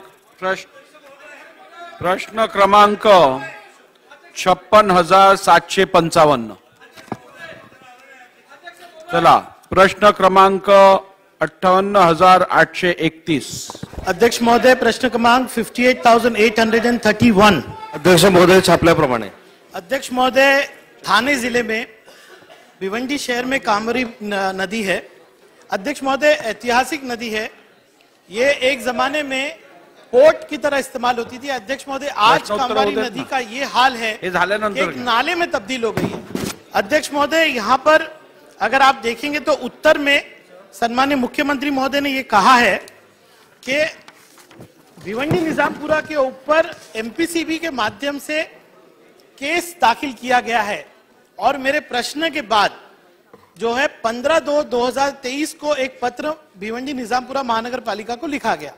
अध्यक्ष महोदय, पिछली बरसात में जितने भी निचले इलाके भिवंडी के, वो नदी नाका हो या महाड़ा कॉलोनी हो, सब जगह पे पानी भर गया था और तहसीलदार के माध्यम से वहां पे लोगों को मुबादला भी दिया गया था. अध्यक्ष महोदय, मेरा पहला प्रश्न यह है कि इतनी बड़ी जवाबदारी शासन जो है, नदी को रुंदीकरण करना हो, उसको साफ करना हो, शासन ये पूरी जवाबदारी लोकल बॉडी यानी भिवंडी निजामपुरा के ऊपर दे रही है. क्या भिवंडी निजामपुरा इस जिम्मेदारी को लेने के काबिल है? जिस महानगर पालिका के पास पगार देने के लिए पैसा नहीं है, वो इस नदी का ख्याल कैसे रख सकती है? और अध्यक्ष महोदय, इतना बड़ा विषय है कि 20% भिवंडी जो है बरसात के अंदर पानी से भर जाता है और लोग बेघर हो जाते हैं. अध्यक्ष महोदय, क्या सरकार इस प्रश्न के माध्यम से ये उत्तर देगी क्या कि सरकार का इन नदियों के बारे में धोरण क्या है? आप बिल्कुल महाराष्ट्र पोल्यूशन बोर्ड के ऊपर जिम्मेदारी दे देते, वो रेगुलेटरी बॉडी है, लेकिन इस नदी को साफ करना, रुंदीकरण करना, उसको ब्यूटिफाई करना, ये सरकार की जिम्मेदारी है. दूसरा मेरा प्रश्न ये है कि भिवंडी शहर के अंदर 2015 से ड्रेनेज का प्रकल्प चल रहा है. ये नदी से एकदम कनेक्टेड क्वेश्चन है. आज पूरा जो गंदगी है, जिसको आप सॉलिड वेस्ट कहते हैं, वो सारा उस नदी में जा रहा है. 2015 से ईगल कंपनी नाम की एक कंपनी वहां काम कर रही है, जिसका काम ही खत्म नहीं होता. एक भी एसटीपी फंक्शनल नहीं है, एक भी एसटीपी चालू नहीं हुआ है. अध्यक्ष महोदय, क्या सरकार, क्योंकि ये पोल्यूशन से रिलेटेड है, क्या इस पे कार्रवाई करेगी? और तीसरा, ये आदि नदी जो है वो आती है भिवंडी निजामपुरा महानगर पालिका की हद में और आदि जिला परिषद में, तो इसका कोऑर्डिनेशन कौन करेगा? अध्यक्ष महोदय, भिवंडी शहर को इस बात का अभिमान है कि हमारे जिले से सम्माननीय मुख्यमंत्री जी है, और कामवारी नदी जैसा एकदम इतना बड़ा जो है वारसा हमको मिला हुआ है, तो इसके ऊपर ध्यान देंगे क्या मुख्यमंत्री जी? ये मेरा प्रश्न है. अध्यक्ष महोदय, कामवारी नदीचं जलप्रदूषण हा प्रश्न सन्माननीय सदस्यांनी या ठिकाणी मांडलेला आहे.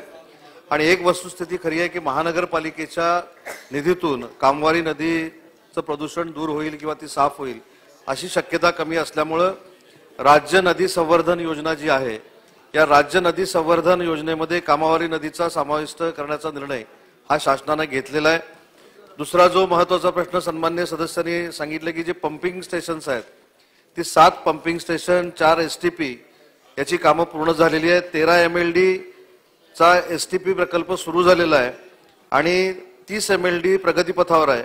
आणि दुसरा महत्त्वाचा जो मुद्दा प्रश्नामध्ये आहे की याचं पाणी पिण्यासाठी वापरलं जातं का, तर या नाल्यातलं पाणी पिण्यासाठी वापरलं जात नाही. या संपूर्ण परिसराला MIDC मार्फत पाण्याचा पुरवठा केला जातो. चला, पुढचा प्रश्न.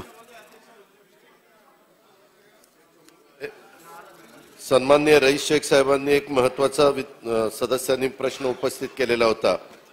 इथं राज्याचे मुख्यमंत्री पण आहेत. अध्यक्ष महोदय, आपल्यालाही सगळ्यांना माहिती आहे की जरी कामवरी नदी भिवंडी तालुक्यातला हा प्रश्न असला तरी आपल्या महाराष्ट्रामधल्या नद्यांना अक्षरशः गटाराचं स्वरूप अध्यक्ष महोदय आलेलं आहे.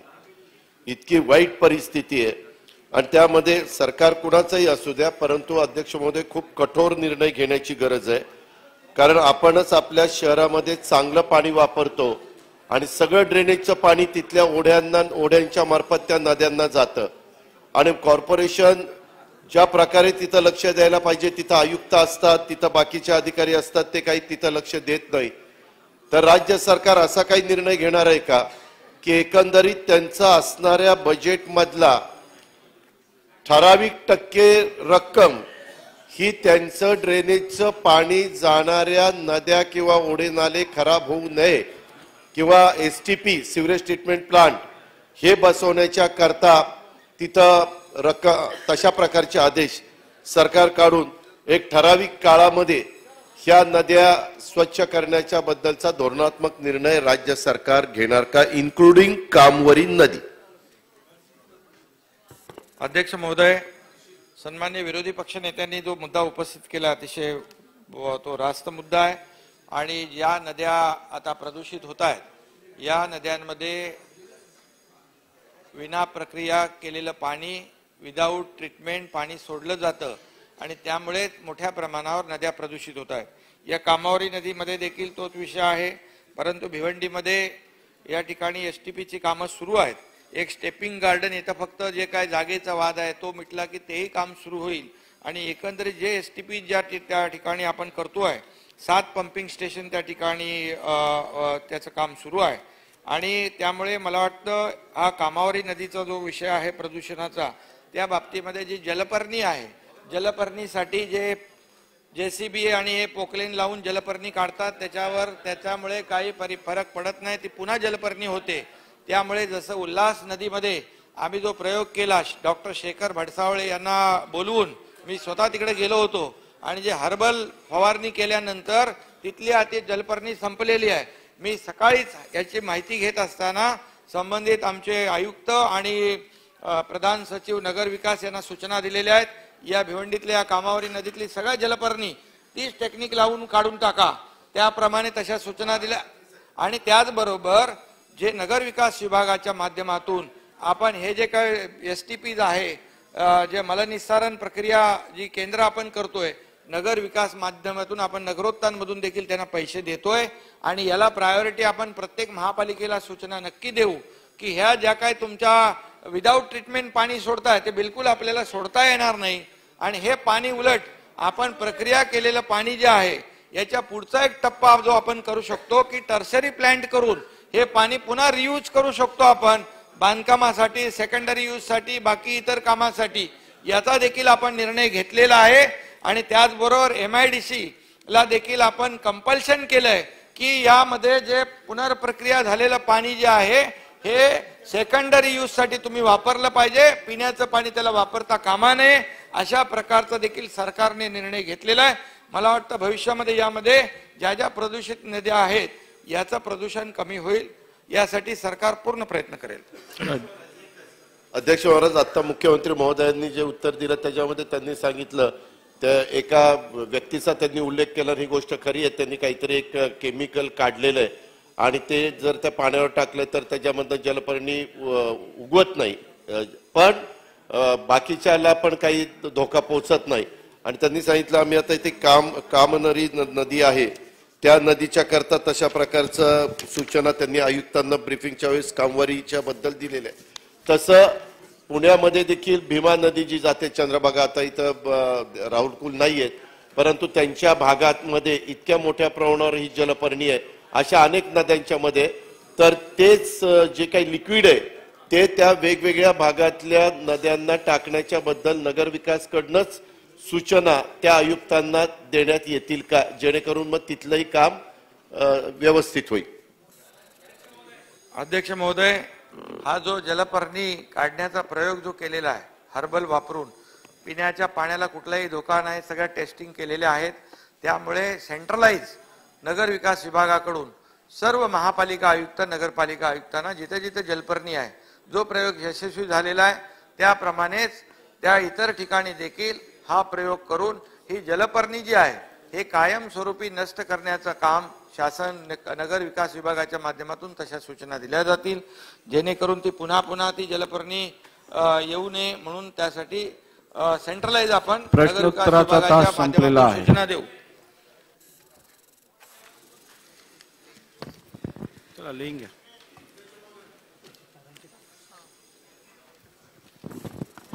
अध्यक्ष महोदय धन्यवाद. अध्यक्ष महोदय, एका गंभीर विषयाकडे माननीय मुख्यमंत्री महोदय सुद्धा आहेत आणि आपल्या मी निदर्शनात आणू इच्छितो. अध्यक्ष महोदय 12वीच्या परीक्षा चालू आहेत अध्यक्ष महोदय, आणि अध्यक्ष महोदय 12वीच्या 50 लाख उत्तरपत्रिका तपासाविना प्रलंबित आहे अध्यक्ष महोदय, कारण शिक्षकांचा संप चालू आहे आणि ते तपासायला तयार नाही अध्यक्ष महोदय. अध्यक्ष महोदय 12वीच्या परीक्षांचा निकाल जर वेळेवर लागला नाही तर आंतरराष्ट्रीय प्रवेश प्रक्रिया, आंतरराष्ट्रीय विद्यापीठांच्या प्रवेश प्रक्रिया, देशभरातील विद्यापीठांच्या प्रवेश प्रक्रिया याच्यावर या सगळ्या मुलांच्या भवितव्याचा परिणाम होणार अध्यक्ष महोदय. अध्यक्ष महोदय, मराठी, हिंदी, इंग्रजी, वाणिज्य, संघटना आणि भौतिकशास्त्र या सगळ्या जे पेपर आहेत ते तपासाविना कस्टडी आणि महाविद्यालयाच्या स्तरावर प्रलंबित अध्यक्ष महोदय. राज्यभरामध्ये अध्यक्ष महोदय विद्यार्थ्यांमध्ये आणि पालकांमध्ये सुद्धा चिंता आहे अध्यक्ष महोदय, आणि त्यामुळे ही सगळी आपली उद्याची पिढी अध्यक्ष महोदय 12वीच्या परीक्षांचे तपासणी वेळेत न झाल्यामुळे निकालावर जर परिणाम झाला त्यातनं त्यांच्या भविष्यावर परिणाम होणार आहे अध्यक्ष महोदय. एक बैठक झाली मंत्री महोदयांची आणि शिक्षकांची, तोडगा निघाला नाही अध्यक्ष महोदय. गांभीर्याचा विषय, मुख्यमंत्री महोदयांनी त्यात लक्ष घालावं, आपण तसे निर्देश द्यावेत आणि या विद्यार्थ्यांचं भवितव्य सुरक्षित करावं अशी माझी विनंती अध्यक्ष महोदय. सन्मान्य सदस्य आशिष शेलारांनी जी माहिती सभागृहासमोर मांडली आहे ती अत्यंत गंभीर आहे आणि त्याचे परिणाम हे विद्यार्थ्यांच्या पुढच्या परीक्षेवरती अथवा ऍडमिशनवरती होणार आहेत. तर शासनाने ह्या विषयाची गंभीर नोंद घ्यावी. बोला मुख्यमंत्री महोदय.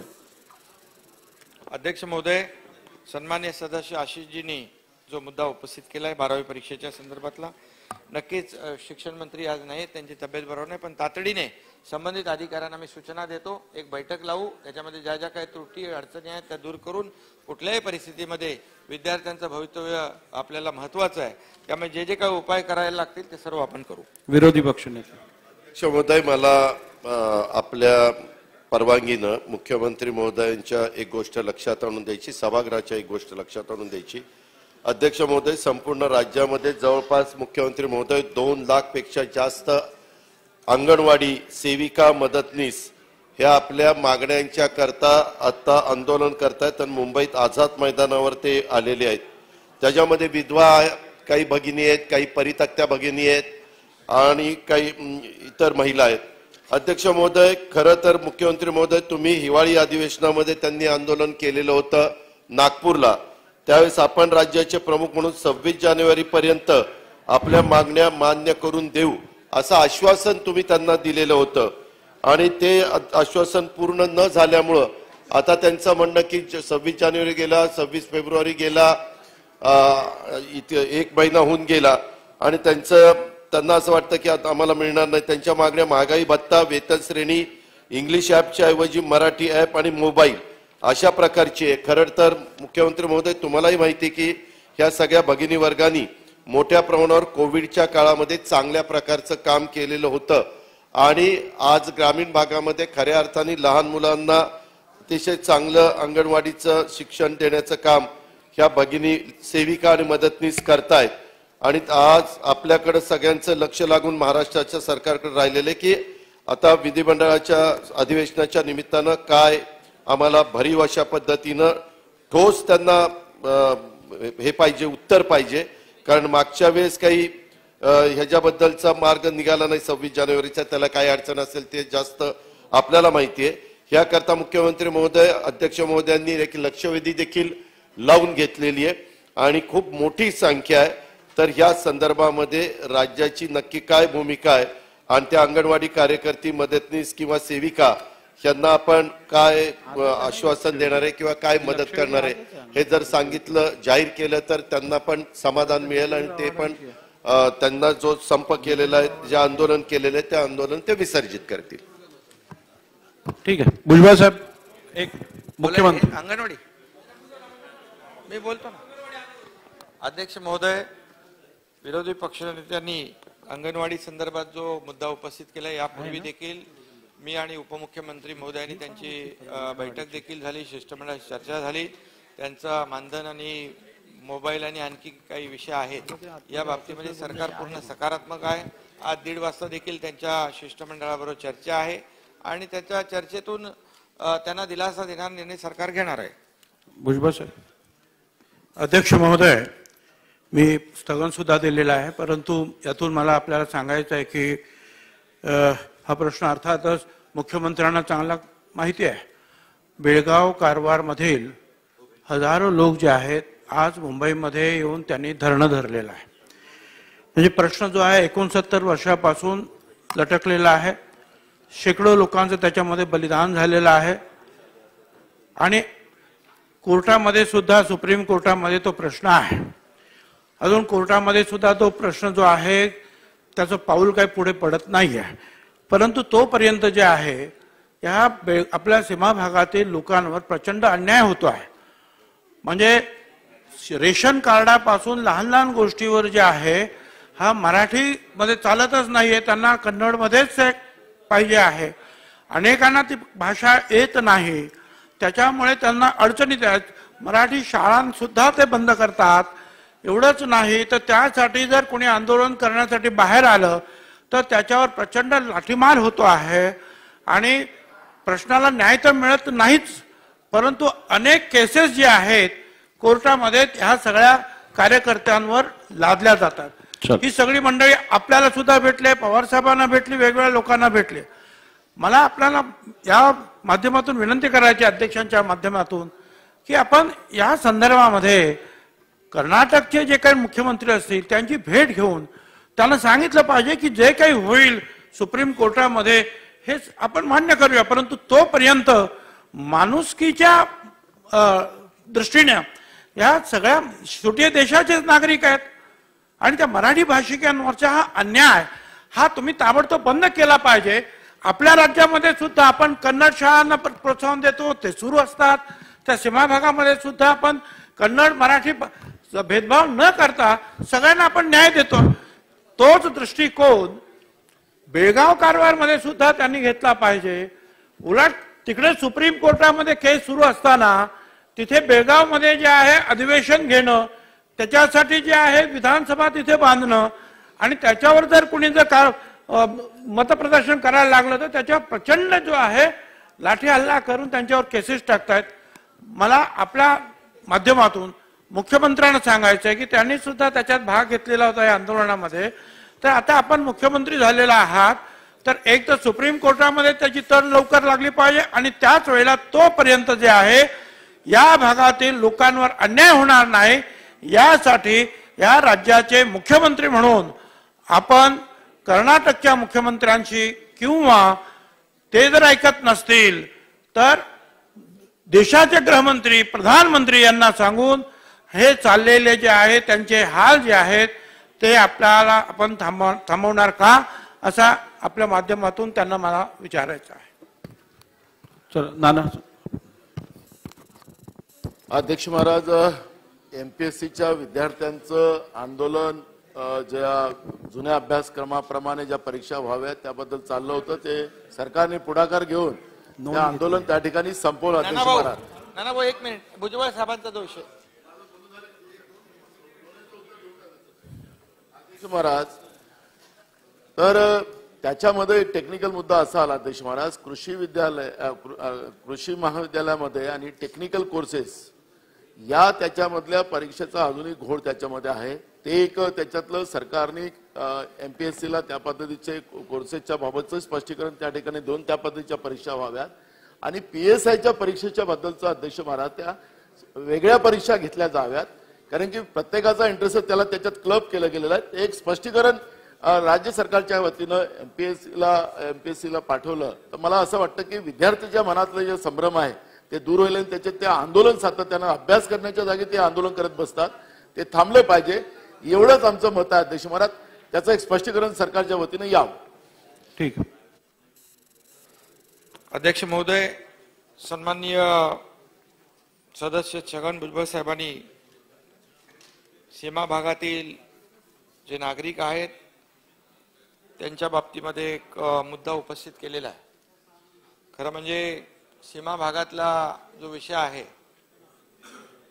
त्याच्यामध्ये ते नेहमी जिव्हाळ्याने त्याच्या बाबतीत प्रयत्न करत असतात आणि तो विषय माझ्यासाठी देखील तेवढा जिव्हाळ्याचा आहे आणि म्हणून आम्ही तात्काळ एक बैठक घेतली. पवार साहेबांचा देखील मला मध्ये फोन आला होता. त्यानंतर जे सुप्रीम कोर्टामध्ये जे प्रकरण सुरू आहे त्यासाठी जे वकील होते त्याच्यामध्ये आणखी तज्ज्ञ वकिलांना आम्ही विनंती केली. इवन हरीश साळवे साहेब जे आहेत त्यांनाही आम्ही विनंती केली की या महाराष्ट्र कर्नाटक सीमा जो वाद आहे यामध्ये तुम्ही महाराष्ट्र सरकारची बाजू या ठिकाणी सुप्रीम कोर्टात मांडावी आणि त्यांनी देखील त्याला तत्वतः मान्यता दिलेली आहे भुजबळ साहेब. आणि तोपर्यंत कुठल्याही परिस्थितीमध्ये सीमावासियांवर अन्याय होऊ नये अशा प्रकारची भूमिका राज्य सरकारने घेतली. आपण ते एक ठराव देखील सगळ्यांनी मिळून केला सभागृहाने एकमताने की आम्ही सीमावासियांच्या पाठीशी खंबीरपणे उभे आहोत. आणि आम्ही देखील केंद्रीय गृहमंत्री अमित शाह साहेबांनी देखील एक बैठक बोलवली. त्यामध्ये मी होतो, उपमुख्यमंत्री होते आणि तिकडचे मुख्यमंत्री होते. आणि हे करत असताना कुठल्याही परिस्थितीमध्ये हे सुप्रीम कोर्टामध्ये निर्णय प्रकरण प्रलंबित आहे तोपर्यंत कुठल्याही प्रकारचे दोन्ही राज्याच्या माध्यमातून तिथल्या नागरिकांवर अन्याय होऊ नये अशा प्रकारची भूमिका त्या ठिकाणी घेतलेली आहे. 3 मंत्री आपण इकडचे 3 तिकडचे 3 मंत्री आपल्या मंत्र्यांची नावं सुचवलेली आहेत आणि त्याची देखील बैठक होईल. परंतु तोपर्यंत ज्या लोकांवर मध्ये केसेस झाल्या आम्ही स्वतः मुख्यमंत्र्यांशी बोललो आणि त्याचबरोबर त्या केसेस देखील त्यांना तातडीने सोडून देण्याचं काम देखील केलं, सोडवण्याचं देखील आपण काम केलं भुजबळ साहेब. आणि त्याचबरोबर जे पूर्वी मुख्यमंत्री सहायता निधीमधून आपण त्यांना संस्थांना मदत करत होतो धर्मादाय संस्थेच्या माध्यमातून अनुदान जे बंद होतं ते आपण अनुदान चालू केलं. महात्मा ज्योतिबा फुले जे आरोग्य योजना जी आहे आपण तिथल्या लोकांना सुरू केली. त्याचबरोबर जे त्या ठिकाणी आपलं जसं स्वातंत्र्य सैनिकांना 10,000चे 20,000 केले ते देखील आपण त्यांना जे 10,000चे 20,000 तेही आपण भुजबळ साहेब केले. आणि त्याचबरोबर ज्या संस्था आहेत तिथे शाळा आहेत मराठी संस्था आहेत त्यांना देखील अनुदान देण्याचं जे काही आपण बंद होतं काम ते आपण सुरू केलेलं आहे. जेणे आणखी आपल्याला काय करता येईल या बाबतीमध्ये देखील आपण त्यावर विचार सकारात्मक करतोय. तोपर्यंत कुठल्याही परिस्थितीमध्ये त्या भागातल्या लोकांवर अन्याय होऊ नये याची काळजी आपण सगळे मिळून घेऊ. मुख्यमंत्री म्हणून माझी स्वतःची जबाबदारी आहे ती. आणि जेव्हा जे आवश्यकता भासेल त्या मुख्यमंत्र्यांना किंवा केंद्रीय गृहमंत्री महोदयांनी त्याच्यात इंटरव्ह्यू केलेला आहे आणि त्यांना देखील आपण सांगू कुठल्याही परिस्थितीमध्ये सीमावासियांवर अन्याय होऊ देणार नाही. आणि त्यांची देखील एक बैठक आज आपण दुपारी लावलेली आहे. ते देखील शिष्टमंडळ बैठक येणार आहे. एमपीएससीच्या संदर्भात देखील आपण जो निर्णय घेतला ऑब्जेक्टिव्ह आणि डिस्क्रिप्टिव्ह त्याप्रमाणे आपण सरकारने देखील तातडीने निर्णय घेतला. त्यामध्ये सरकारची भूमिका विद्यार्थ्यांच्या बरोबर होती आणि त्यामुळे काही त्याच्यामध्ये वेळ काढूपणा जो चालला होता त्याला देखील आपण जी विद्यार्थ्यांची भूमिका होती ती शासनाने भूमिका आणि ती भूमिका आपल्या एमपीएससी आयोगाने देखील मान्य केली आणि या विद्यार्थ्यांचं आंदोलन देखील मागे घेतलेलं आहे. निवडणूक आयोग दादा बोललो ना मी आज निवडणूक आयोग नाही बोललो एमपीएससी बोललोय. का आयोग आहे रिझल्टला महत्व आहे. त्यामुळे एक मिनिट ते दुसरं तुम्ही नाना भाऊ म्हणाले कृषी विभागाचा जो विषय आहे तो देखील तपासून घेतला जाईल.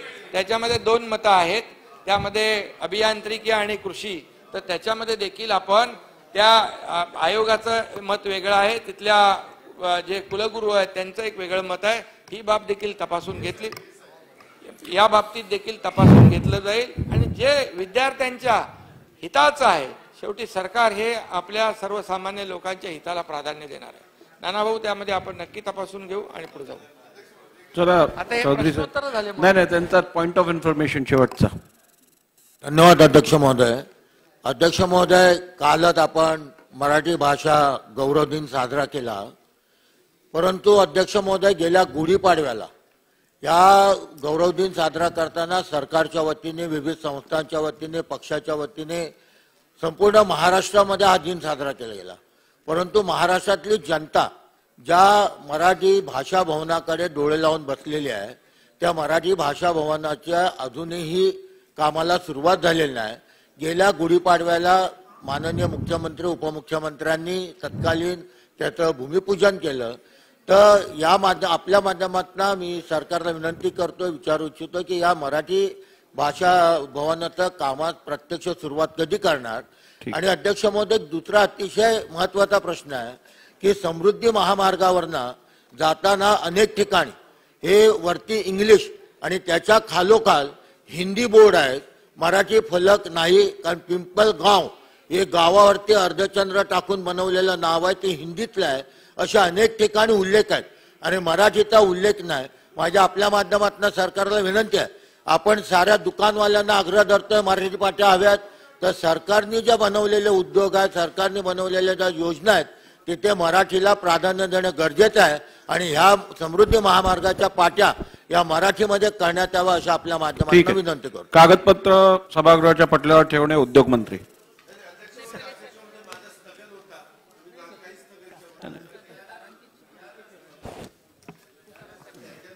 तारांकित प्रश्नाबाबतची अधिक माहिती सभागृहाच्या पटलावर ठेवणे. मुख्यमंत्री.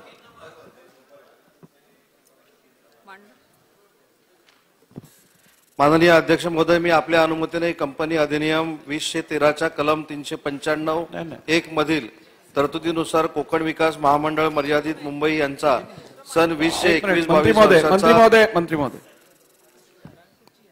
तारांकित प्रश्नांची यादी पटलावर ठेवण्यासंदर्भात अधिक माहिती कोण घेत आहे बघा. द्या सायटेशन, द्या त्यांना सायटेशन. सामंत साहेबांना द्या.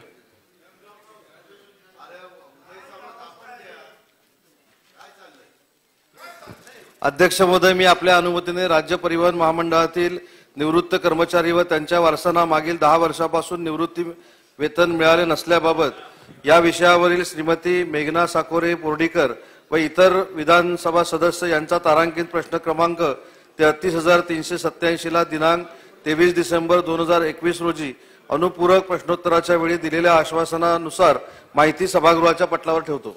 अधिक माहिती सभागृहाच्या पटलावर ठेवण्यात आली. विरोधी पक्षनेते. सभागृहाच्या पटलावर ठेवणे उद्योग मंत्री. पण त्यांना हे घ्यायचंय ना. मी आपल्या अनुमतीने कंपनी अधिनियम 2013च्या कलम 395(1) मधील तरतुदीनुसार कोकण विकास महामंडळ मर्यादित मुंबई यांचा सन 21-22 वर्षाचा 51वा वार्षिक अहवाल सभागृहासमोर ठेवतो. अहवाल सभागृहासमोर ठेवण्यात आला. सदर अहवाल विधिमंडळाच्या संकेतस्थळावर उपलब्ध करून देण्यात येईल. कृषी मंत्री.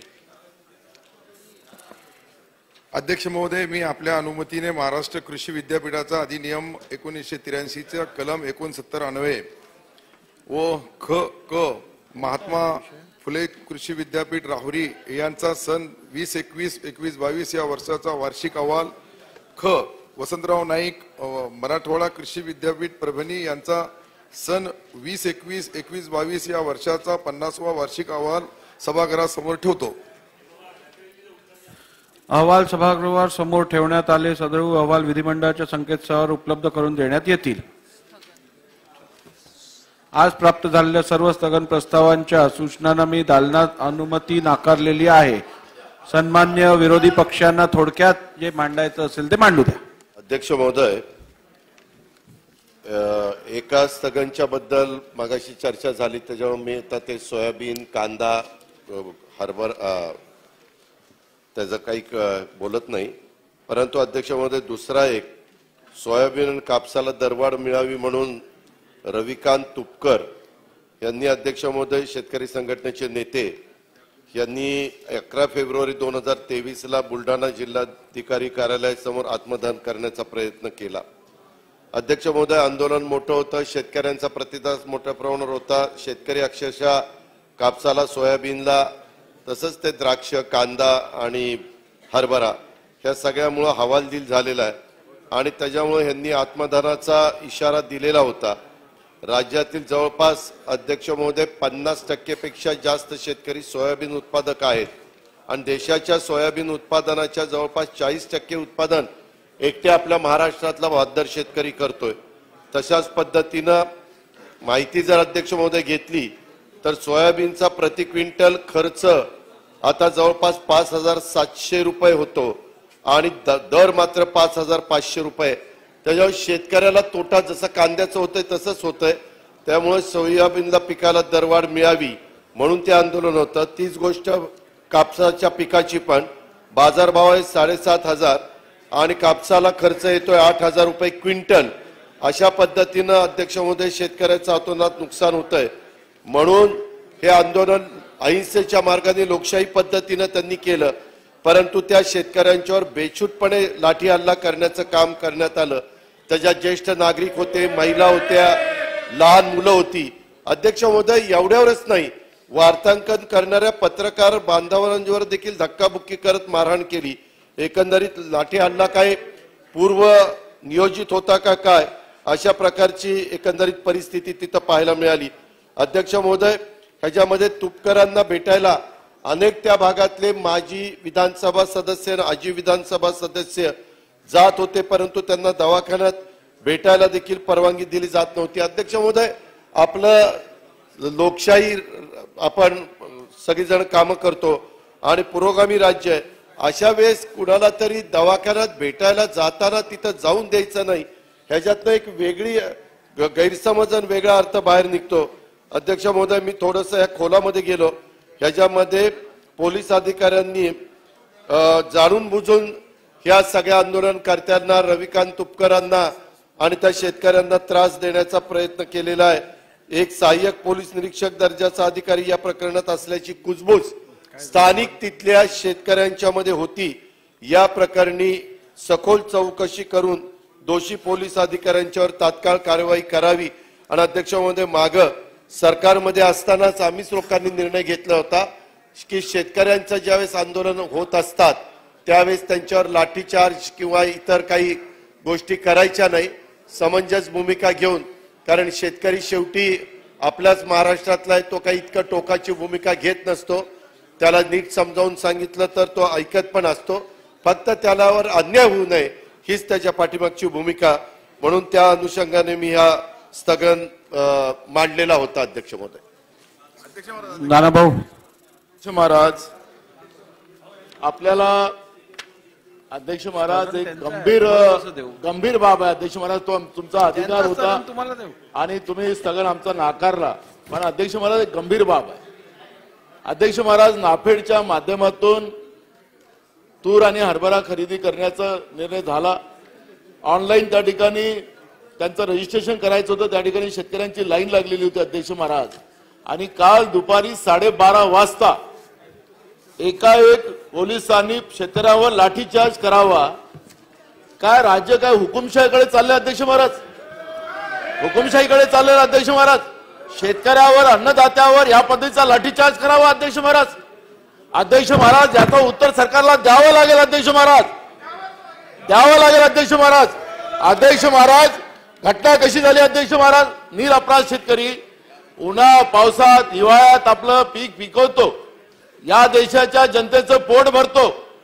अध्यक्ष महाराज, त्याच्या शेतीच्या मालाला 2 पैसे मिळावेत हीच अपेक्षा अध्यक्ष महाराज.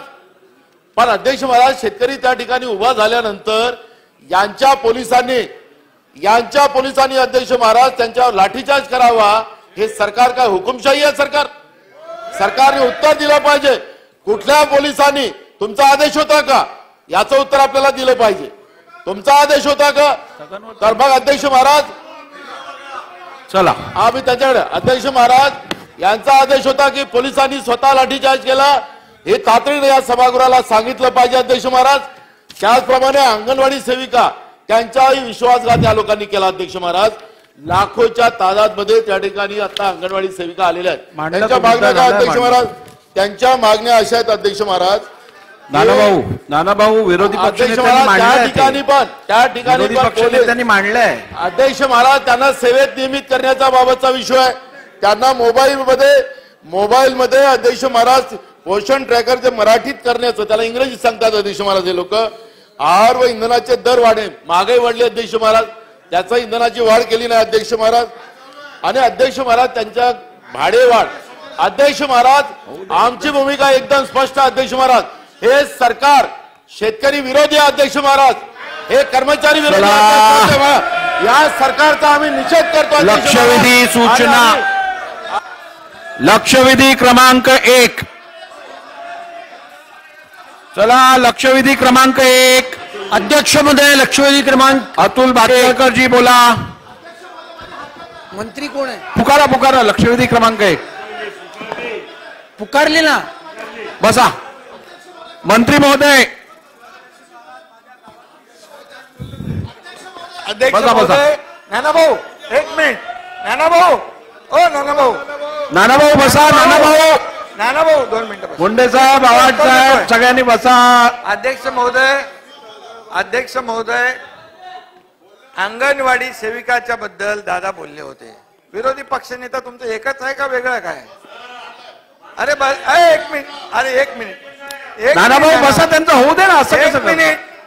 अहो मुख्यमंत्र्यांचं होऊ दे. मग बोला तुम्ही. होतं ते त्यांचं. अरे नाना बघा तुम्ही सांगितलं हो ठीक आहे. पण त्याच्यावर मी उत्तर दिलं होतं. आता तुम्ही अशी परिस्थिती आली की तुम्ही सभात्याग करा तरी कोणी गेलं नाही तिकडे बाहेर. अरे काय ऐका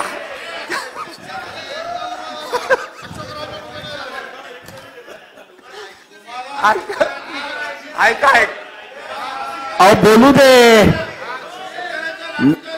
अशोकराव नानाभाऊ त्यांचं होऊ दे. मग बोला की. चव्हाण साहेब नाना भाऊ तुमचे अध्यक्ष आहेत. ते वॉकआउट करा बोलले तुम्ही उठलेच नाही बसले. धन्यवाद तुम्हाला.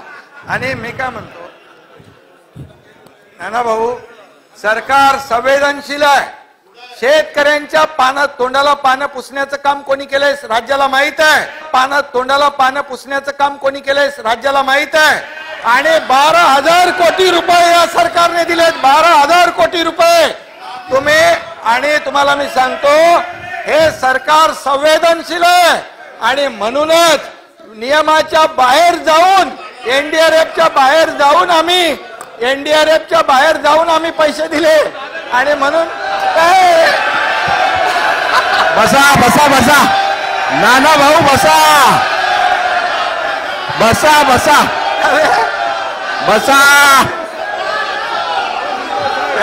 हो आदित्यजी बसा.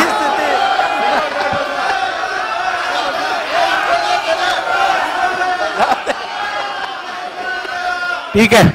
लक्षवेधी क्रमांक 1.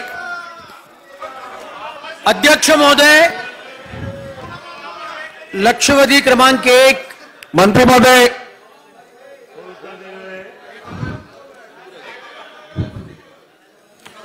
एक मिनिट. कोण आहे? भाटकर साहेब सन्मान्य उपमुख्यमंत्री हे परिषदेत उत्तर देत आहेत. त्यामुळे आपण ही राखून ठेवू आणि नंतर घेऊ.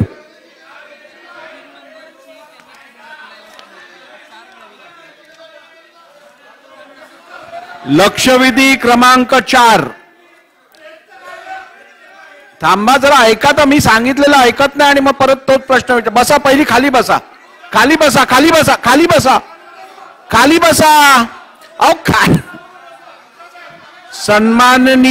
सन्माननीय उपमुख्यमंत्री हे वरच्या सभागृहात आहेत कामकाजात. त्यामुळे आपण 1 आणि 2 नंबरची लक्षवेधी राखून ठेवत आहोत. चला लक्षवेधी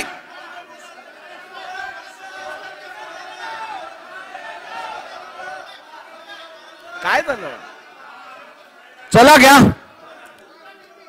अहो वरच्या सभागृहात आहेत उपमुख्यमंत्री. असं काय करता? 4 वेळा तेच तुम्ही ऐकायला मागता. दादा जरा शांत बसून घ्या. नाही 1 मिनिट दादा. बघा मी 4 वेळा 1 आणि 2 नंबरची लक्षवेधी पुढे का ढकलतोय ऑलरेडी सांगितलं. परत एकदा सांगतो. सन्माननीय उपमुख्यमंत्री या लक्षवेधीचं उत्तर देणार आहेत. ते वरच्या सभागृहात आहेत. ते आल्यानंतर आपण घेऊ. तोपर्यंत आपण 4थी लक्षवेधी आज घेऊ.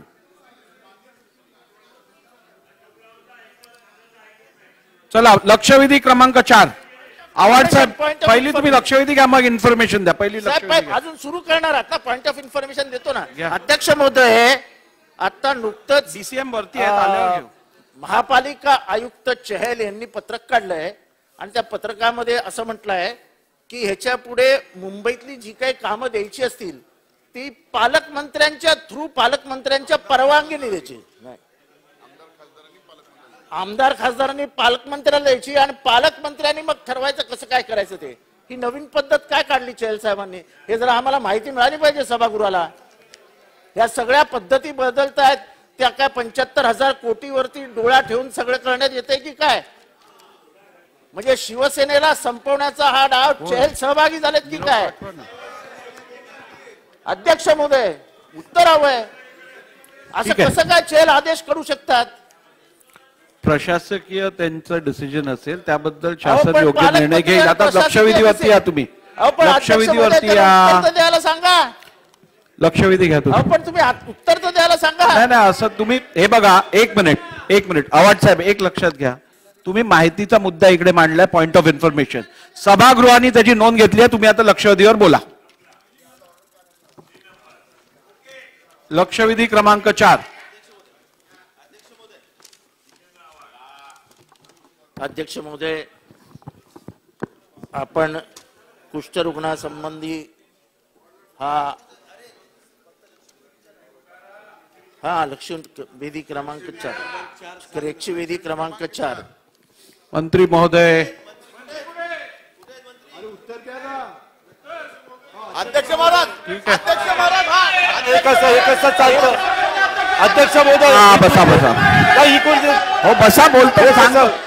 लक्ष सांगू तर द्या. उत्तर द्या. सांगू तर द्या. सांगू द्या. अध्यक्ष महोदय असं सांगू द्या. तुम्ही डेकोरम पाडा. सांगू द्या ना मला. सांगू तर द्या. डेको असं अहो मंत्री आता उभे राहतात तुम्ही ऐकायला तयार नाहीत. अरे त्यांना माहितीच नाही कुठली लक्षवेधी चालली. कुणाचा कुणाला मेळ नाही. अध्यक्ष महोदय ठीक आहे बसा. मंत्र्यांना आता ऐकून तर घेऊया. महोदय ठीक आहे त्यांचं होऊ द्या मग. अध्यक्ष त्यांचं होऊ द्या महोदय मग देतो. वितरित त्यांचं होऊ द्या केल्याप्रमाणे मग देतो. बसा. अध्यक्ष महोदय वितरित केल्याप्रमाणे चला आवाज साहेब बोला. आवाज साहेब बोला. त्यांचं होऊ दे. बोला बोला.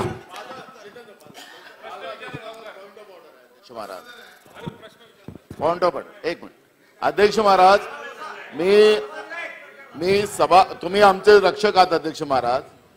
अध्यक्ष महाराज मी या कामकाजाबद्दलच मी आपल्याला प्रश्न विचारतो. अध्यक्ष महाराज अध्यक्ष महाराज या सभागृहामध्ये कोणत्या खात्याचा मंत्री कोण आहे आतापर्यंत आम्हाला गेल्या 8-9 महिन्यात 2 अधिवेशनात तर कळलंच नाही.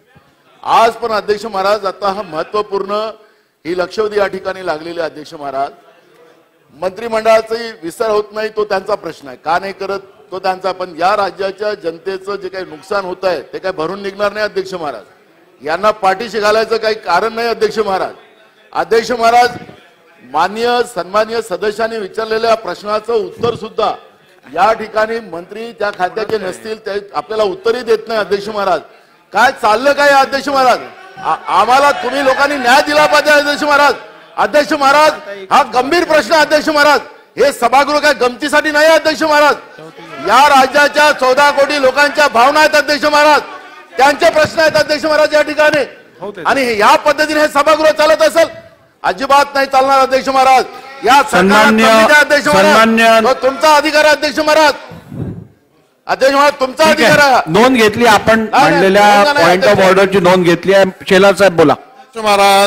अध्यक्ष महाराज या सभागृहामध्ये अध्यक्ष महाराज प्रश्न पुकारला गेला सन्माननीय सदस्य आव्हाड साहेबांनी. अध्यक्ष महाराज सन्माननीय मंत्री महोदयांनी वितरित केल्याप्रमाणे म्हटलं मग अडचण कुठे? एक अध्यक्ष महाराज स्वतः मुख्यमंत्री महोदय. अध्यक्ष महाराज ह्या कॅबिनेटचे प्रमुख मुख्यमंत्री महोदय सभागृहात आहे. अजून काय पाहिजे अध्यक्ष महाराज? आणि मला अध्यक्ष महाराज केवळ भाषण करायचं म्हणून भाषण करायचं. ठीक आहे. मुख्यमंत्री महोदय सर्व कॅबिनेटचे नोंद घेतलेली आहे. देऊ शकत नाही अध्यक्ष महाराज. आणि मग आपण त्या ठिकाणी भाषणाची संधी मिळाल्यावर आरोप प्रत्यारोप करायचा अध्यक्ष महाराज हे बरोबर नाही अध्यक्ष महाराज. स्वतः मुख्यमंत्री महोदय सदनामध्ये. ठीक आहे नोंद घेतलेली आहे. विरोधी पक्ष नेते बोला. विरोधी पक्ष नेते बोला. अध्यक्ष महोदय स्वतः आपण इथं आहात. मुख्यमंत्री महोदय इथं आहेत. माझी आपल्यालाही विनंती आहे आणि मुख्यमंत्री महोदयांना विनंती आहे. काय झालंय हे 20 मंत्रिमंडळातले सहकारी नेहमी काय होतं, खालच्या सभागृहात कॅबिनेट मंत्री थांबले तरी वरच्या सभागृहामध्ये राज्यमंत्री जातात. असा नेहमी कुणाचंही सरकार असताना थोडंसं कामाचं वाटप व्हायचं. आताच्या काळामध्ये सगळेच कॅबिनेट आहेत, राज्यमंत्री कुणीच नाही. तर आपण वरच्या आणि खालच्या सभागृहामध्ये असे प्रश्न उत्तर किंवा लक्षवेधी लावा. थोडंसं विधान परिषद आणि विधानसभेला ऍडजस्ट करावं लागेल की बाबा ज्या मंत्र्यांचे प्रश्न इथं लागतील किंवा ज्या लक्षवेधी लागतील त्यांना वर काही कामकाज त्या दिवशी देऊ नका आणि ज्यांचे वर लागतील त्यांचे खाली देऊ नका. मुख्यमंत्र्यांनी तर त्यांची काही खाती आहेत ती वेगवेगळ्या सन्माननीय मंत्री महोदयांना दिलेली त्याची यादी आम्हाला मिळाली. त्याबद्दल आमचं काही म्हणणं नाही, कारण तो त्यांचा अधिकार आहे. पण अध्यक्ष महोदय, आता इथं तानाजीराव सावंतांचे तो तर त्यांच्याकडेच डिपार्टमेंट आहे, सन्माननीय मंत्री महोदयांच्याकडे. 4ची तुम्ही आम्हाला काय सांगितलं, पहिल्या 2 मी उपमुख्यमंत्री खाली आल्यावर घेतो. आम्ही पण ऐकलं की आम्हालाही कळतं की कुठं थोडंसं अशा पद्धतीचा प्रसंग येतो. पण ते पुकारल्यानंतर तिथं कुणी उभंच राहायला तयार नाही. दुसरं कुणी खरं लक्ष द्यायचं असतं संसदीय कामकाज मंत्र्यांनी. कुणीतरी लक्ष ठेवायचं असतं की कोण. आम्ही तिथं बसायचो त्यावेळेस आम्ही सतत पुढचा कोण आहे का इथं, त्याचा पुढचा कोण आहे, तशा पद्धतीनं लक्ष ठेवायचं. अध्यक्ष महोदय, काल पण मी काही कामकाजाच्या बद्दल तुम्ही लगेच मिटिंग घेतली, त्याच्यामध्ये तत्परता दाखवली, त्याबद्दल आम्ही आपल्या अत्यंत आभारी आहोत, धन्यवाद. परंतु दुसऱ्याच दिवशी जर असं घडणार असेल आणि महत्वाचे लक्षवेधीच्या बद्दल उत्तरं मिळणार नसतील किंवा एकमेकाकडे पाहतात कोण येणार आहे कोण उत्तर देणार आहे, असं मुख्यमंत्री महोदय होऊन देऊ नका. आपण त्यामध्ये कामाचं कसं वाटप करायचं, आपल्यालाही अनेक वर्ष विधिमंडळाचा अनुभव आहे.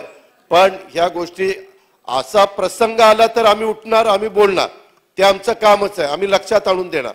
परंतु ते लक्षात आणून देण्याची वेळ येऊ नये ही खबरदारी आमच्या विधानसभा अध्यक्ष महोदयांनी घ्यावी, त्यांच्या ऑफिसनी घ्यावी आणि राज्याचे विधिमंडळाचे प्रमुख या नात्याने मुख्यमंत्री तुम्ही स्वतः आणि संसदीय कामकाज मंत्र्यांनी घ्यावी. सन्मान्य विरोधी पक्षनेत्यांनी जो मांडलेला मुद्दा आहे की वरच्या सभागृहाचं आणि खालच्या सभागृहाचं काम हे टँडम मध्ये चालावं, ते रास्त आहे. परंतु आपल्याला एक बाबीची नोंद घ्यायला लागेल की वरचा सभागृह विधान परिषद आणि विधानसभा ह्याचं काम स्वतंत्रपणे चालतं, 1. आणि नंबर 2, तो अधिकार त्या पीठासीन अधिकाऱ्यांकडे आहे.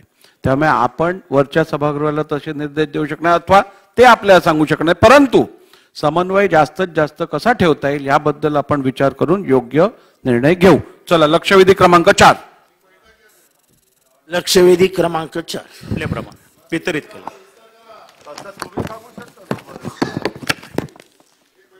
अध्यक्ष महोदय, एक गंभीर बाब समोर आली आहे. ती म्हणजे आतापर्यंत आटोक्यात आलेला कुष्ठरोग पर एकदा पसरायला सुरुवात झाली अशी काहीशी लक्षणं महाराष्ट्रामध्ये दिसायला लागली आहेत. कुष्ठरोग हा साधारण समाजामध्ये सर्वात जास्त द्वेषाची भावना ज्यांच्याबद्दल निर्माण होते असे रोगी असतात. त्यांना कुठलंही काम मिळत नाही, त्यांना घरात भांडी घासायचं काम मिळत नाही, ते भाजी विकू शकत नाहीत, कुठलंही काम हे कुष्ठरोगी करू शकत नाही. त्यामुळे कुष्ठरोग्यांचं पुनर्वसन ही फार मोठी, माननीय मुख्यमंत्र्यांच्या मतदारसंघामध्ये कुष्ठरोगांची एक वसाहत आहे. त्या वसाहतीमध्ये काय समस्या आहेत ह्या मलाही माहिती आहेत आणि कदाचित आपल्यालाही माहिती असतील. पण असा जर कुष्ठरोग पसरायला लागला तर मात्र हे महाराष्ट्रासाठी घातक होईल. आणि त्यामुळे सरकार नेमक्या काय उपाययोजना करणार आहे ह्याच्यावरती एक प्रश्न आहे. आणि मुख्यमंत्री महोदय, त्याच्यावरती पुनर्वसनाचा प्रश्न आहे की कुष्ठरोग्यांचं पुनर्वसन हे मागच्या कुठल्याच सरकारने गांभीर्याने घेतलेलं नाही. खरं त्यांचं पुनर्वसन गांभीर्याने घ्यायला पाहिजे होतं. त्यांचं जे अपंगत्व आहे, अपंग म्हणून नोकऱ्या मिळतात पण त्यांना अपंगत्वाचं सर्टिफिकेटच दिलं जात नाही.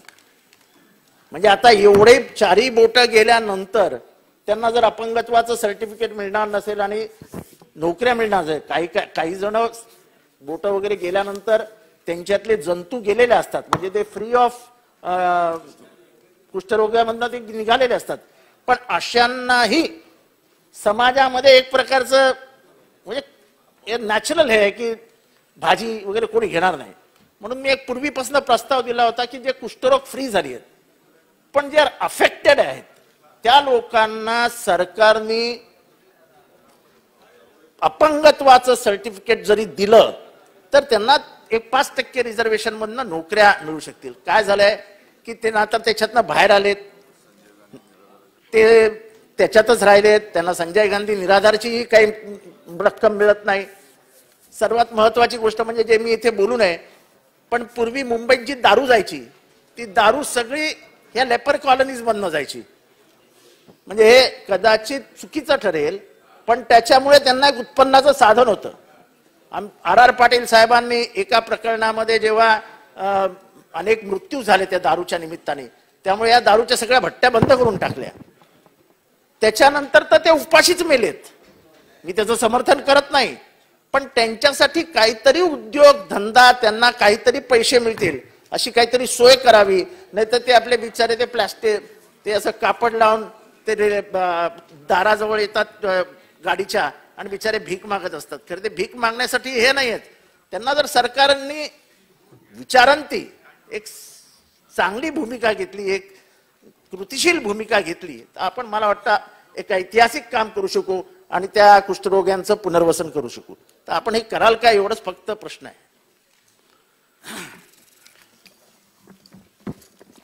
मान्य सदस्यांनी खरं तर अतिशय भावनिक आणि गंभीर प्रश्न आहे हा कुष्ठरोगाचा आणि ह्याच्यावरती कंटिन्युअस म्हणजे आता प्रश्न उपस्थित केला म्हणून आता ह्याचा उत्तर देणं तसं पहिल्यापासूनच ह्याच्यावरती काम कंटिन्युअस चालू आहे.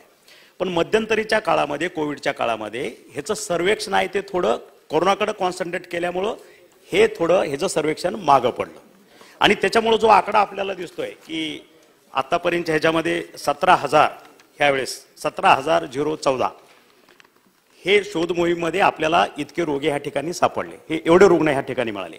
तसं 2019-20ला 16,531 होते, 20-21ला 12,438, 21-22ला 14,520 आणि आता 17,000. तर कारण ही मोहीम परत ऍक्टिव्ह केली. आता कोरोना बऱ्यापैकी वाइंड अप झाला आणि मग परत ह्या मोहिमेकडे आपण गांभीर्यानं घेतलं. त्याचं सर्वेक्षण आपण त्या ठिकाणी सुरू केलं आणि मी तर हे म्हणेन की ह्या सर्वेक्षणाची मोहीम इतक्या विस्तृत प्रमाणात केल्यामुळे इतके रुग्ण आपल्याला सापडले. जर ही मोहीमच थांबवली असती या मोहिमेवरती जर कोणी कॉन्सन्ट्रेट केलं नसतं तर एवढे रुग्ण सापडलेच नसते आव्हाड साहेब. आणि त्याच्यामुळं तुम्हाला माहितीसाठी सांगतो की 22-23 मध्ये शोध मोहीम व्यापक प्रमाणात राबवली. त्याच्यामध्ये कुष्ठरोग शोध व उपचार मोहीम अशी दोन्ही याचा कालावधी 13 सप्टेंबर ते 30 सप्टेंबर मध्ये जवळपास आम्ही 60,000 टीम फॉर्म केल्या.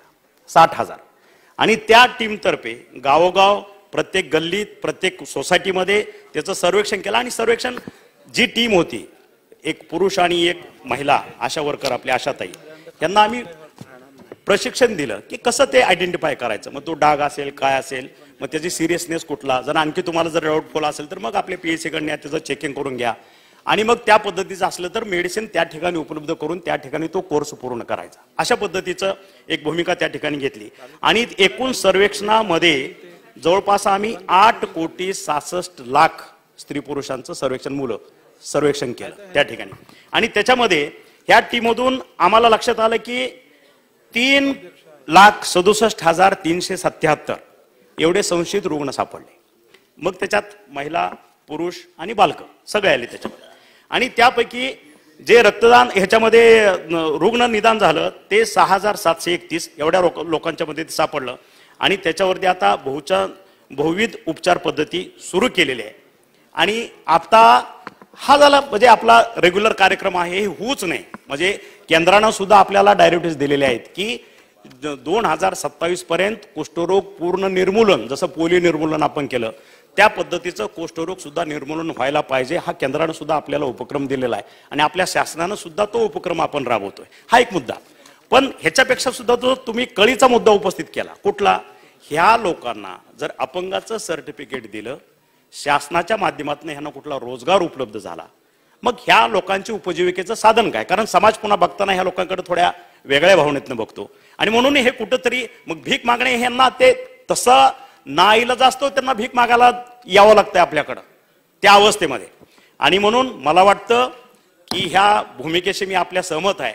ह्याच्यावरती आपण एक सेक्रेटरी लेवलला एक कमिटी फॉर्म करू आणि त्याच्यामध्ये एक योग्य पद्धतीचा निर्णय घेऊ की ह्या लोकांना कुठं आपल्याला रोजगार निर्मिती उपलब्ध करून देता येईल का, त्या कमिटीचा अहवाल घेऊ आणि त्या अहवालानंतर आपण ठरवू. मुंडे साहेब त्यांचं झाल्यावर देतो.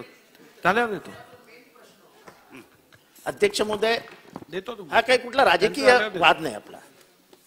मी त्या कुष्ठरोग्यांच्या वसाहतीमध्ये गेले 25 वर्ष काम करतोय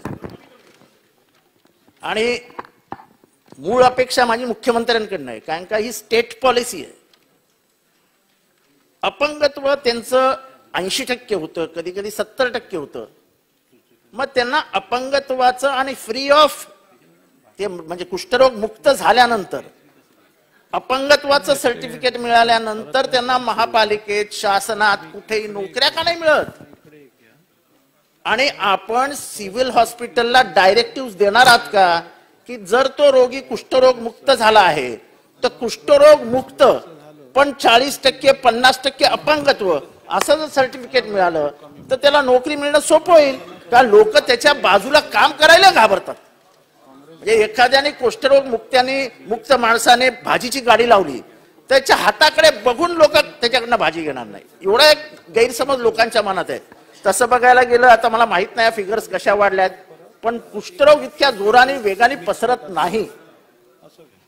म्हणजे ज्यांना कुष्ठरोग झाला आहे त्यांची मुलं बाळं एकदम सेफ आहेत, त्यांना कुष्ठरोग होत नाही.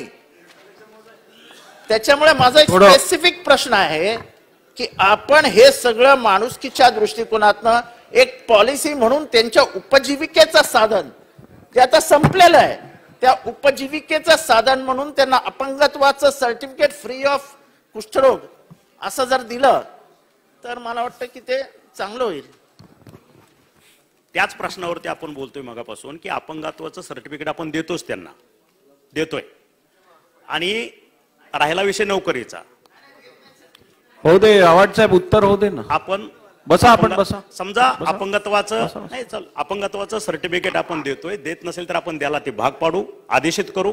आणि रोजगाराचा प्रश्न तर ह्याचा रोजगाराच्या बाबतीत ह्या ठिकाणी आपण सांगितलं मी तुम्हाला की कमिटी फॉर्म करू आणि आपण आपली मिटिंग गेलो की आम्हाला सजेशन्स द्या, तुमचेही सजेशन्स सांगा की काय पद्धतीने ह्या ठिकाणी आपण रोजगार उपलब्ध करू शकतो. मी माझी कमिटीही नेमतोय, त्यांचाही अहवाल घेऊ आणि त्याच्यातनं सकारात्मक भूमिका आपण घेऊ. मुंडे साहेब. अध्यक्ष महाराज, अतिशय महत्वाच्या विषयावरती ही लक्षवेधी माननीय जितेंद्र आव्हाड साहेबांनी या ठिकाणी उपस्थित केली. त्याला माननीय मंत्री महोदयांनी उत्तर पण या ठिकाणी दिलं. पण अध्यक्ष महाराज, उत्तरामध्येच असं सांगितलं जाते की कमिटी नेमली जाते. एक तर कुष्ठरोगाने अपंगत्व आलं, अपंगत्व आल्यानंतर सर्टिफिकेट देणं हे आपलं क्रमप्राप्त सरकारचं काम आहे. आणि एकदा का अपंगत्वाचं सर्टिफिकेट मिळालं की त्याला 5% आरक्षणामधून अपंगत्वाच्या कोट्यातून नोकरी मिळणं हे क्रमप्राप्त आहे. मग याच्यासाठी दुसरी कमिटीची गरजच काय अध्यक्ष महाराज. म्हणून रोजगार विषय तोच आहे. रोजगाराच्या बाबतीतला विषय आपण कमिटीच्या मध्ये एक मुळामध्ये आपण अपंगत्वाचं सर्टिफिकेट मिळालेल्या कुष्ठरोग्यांना सरकारी नोकरीच्या 5% आरक्षणामध्ये घेणार का, एक.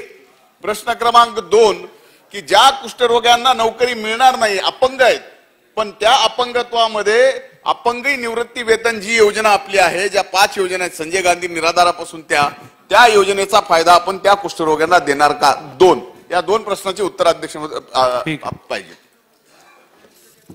तोच नाही तेच सांगतो की अपंगाचं सर्टिफिकेट मिळाल्यानंतर त्या कोट्यातून त्यांना नोकरी मिळणारच आहे. अलग लक्षात नाही. ऐकून घ्या तो विषय आता मुंडे साहेबांनी जो उपस्थित केला तो वेगळा मुद्दा त्याच्यातनं मिळणारच आहे. त्यांचा मुद्दा दुसरा आहे की हा कुष्ठरोग म्हणून त्याचा अपंगाचं सर्टिफिकेट मिळाल्यानंतर आपला वेगळ्या कोट्यातनं त्यांना आपण नोकरी उपलब्ध करून देणार का. तर आपण ते त्या पद्धतीचं सकारात्मक भूमिका आपण घेतोय. त्यांना आपण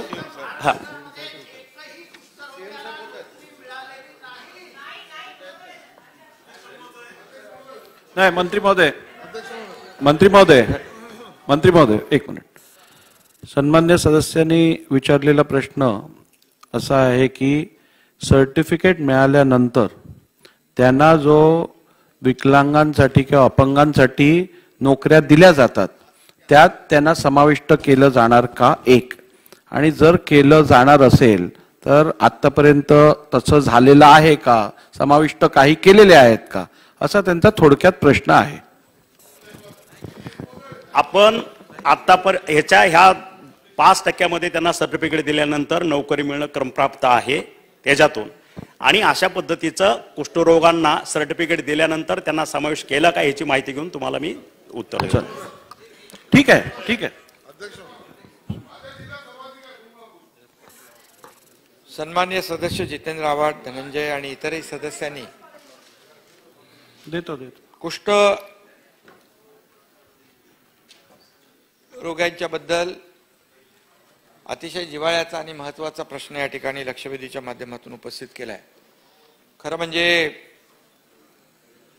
समाजामध्ये हे जे काही आपले लोक आहेत, शेवटी आपलेच समाज बांधव आहेत ते, आणि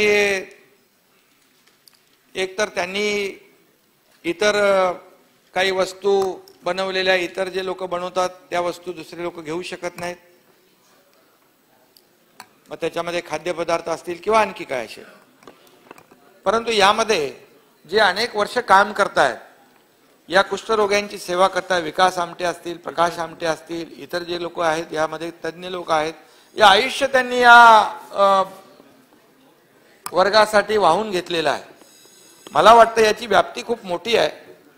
आव्हाड साहेब, याची व्याप्ती मोठी असल्यामुळे यामध्ये आपल्याला काही ना काही एक सर्वकष धोरण याच्यामध्ये ठरवायला लागेल. त्यांचं पुनर्वसन असेल. माझ्या मतदारसंघात देखील कोपरीमध्ये वसाहती आहेत, त्यांना आपण महापालिकेच्या माध्यमातून मूलभूत सोयी सुविधा, इतर काही ज्या काही बाबी आपल्याला प्रदान करता येतील त्या करतोय. परंतु एकंदरीत महाराष्ट्रामध्ये या ज्या ठिकाणी या वसाहती आहेत त्या मूलभूत सोयी सुविधा तर देणं हे आपलं कर्तव्य आहे. एक दिलासा देणारी बाब अशी आहे की याचं प्रमाण कमी होतंय. हे देखील आपल्यासाठी खूप मोठी, आरोग्य विभागासाठी आणि शासनासाठी आपल्यासाठी मोठी बाब आहे. परंतु त्यांचं पुनर्वसन आहे, त्यांच्या वसाहती आहेत, त्यांना रोजगाराचा विषय आहे. मला वाटतं यामध्ये एक आपण कमिटी गठीत करू. त्याच्यामध्ये जे तज्ज्ञ, विकास आमटे, प्रकाश आमटे आणि इतर काही लोक आहेत जे याच्यामध्ये पूर्ण काम करतायत आणि त्यांनी एकदम डेडिकेशन ठेवून काम केलं, डिवोशन ठेवून काम केलेलं आहे. त्यामुळे ती आपण एक तानाजीराव एक कमिटी करू. त्याच्यामध्ये तुमचे अधिकारी असतील आणि हा जो काही अपंगत्वाचा जो काही दाखल्याचा विषय, नोकऱ्यांचा विषय, सगळे विषय जे आहेत यामध्ये आपण घेऊ, जेणेकरून त्यांना आपल्याला मुख्यमंत्री स्वयंरोजगार योजना जी आपली आहे त्याच्यामधून देखील काही मदत करता येते का. ज्या अशा वस्तू आहेत ज्या ते बनवू शकतात आणि त्या आपण त्याचं मार्केटिंग करू शकतो आणि त्याच्यामधून देखील मोठ्या प्रमाणावर त्यांना व्यवसाय मिळू शकतो, हा एक भाग झाला. आणि त्याचबरोबर नोकऱ्यांचा जो विषय आहे त्या बाबतीत देखील एक आपण मला वाटतं विषय निघाले असल्यामुळे यामध्ये जे तज्ज्ञ लोक आहेत, काम करतायत, त्यांच्या अध्यक्षतेखाली एक कमिटी करू आपण. त्याच्यामध्ये आपणही काही सूचना आहेत त्या आपण करू. शेवटी सरकार पूर्ण सकारात्मक आहे. हा एक वंचित, शोषित, एक पीडित हा वर्ग आहे. त्यामुळे आपण त्याच्यावर उपचारासाठी जे करतोय त्याच्यात आणखी आपण करू. त्यांना शोध मोहीम जी आहे ती तानाजीराव आरोग्यमंत्री महोदयांनी सांगितलं की आपण कशा पद्धतीने काम करतोय त्याची माहिती दिलेली आहे, ती आणखी आपण प्रभावी करू. परंतु शेवटी पुढं काय, त्यांचं पुनर्वसन काय, त्यांचं पुढचं आयुष्य काय, यासाठी देखील सरकार नक्की या बाबतीमध्ये एक सर्वकष धोरण या ठिकाणी नक्की निश्चित करेल, ती कमिटी करेल आणि त्याच्यामधून आपण एक व्यापक त्यांचं हित जे आहे ते लक्षात घेऊन आपण निर्णय घेऊ. एक तिकडे एक इकडे. योगेश सागरजी, जरा एकच मिनिट. सागर साहेब, बऱ्याच सदस्यांना ह्या विषयावरती बोलायचं आहे, त्यामुळे अगदी पॉइंटेड प्रश्न प्रत्येकाने विचारूया.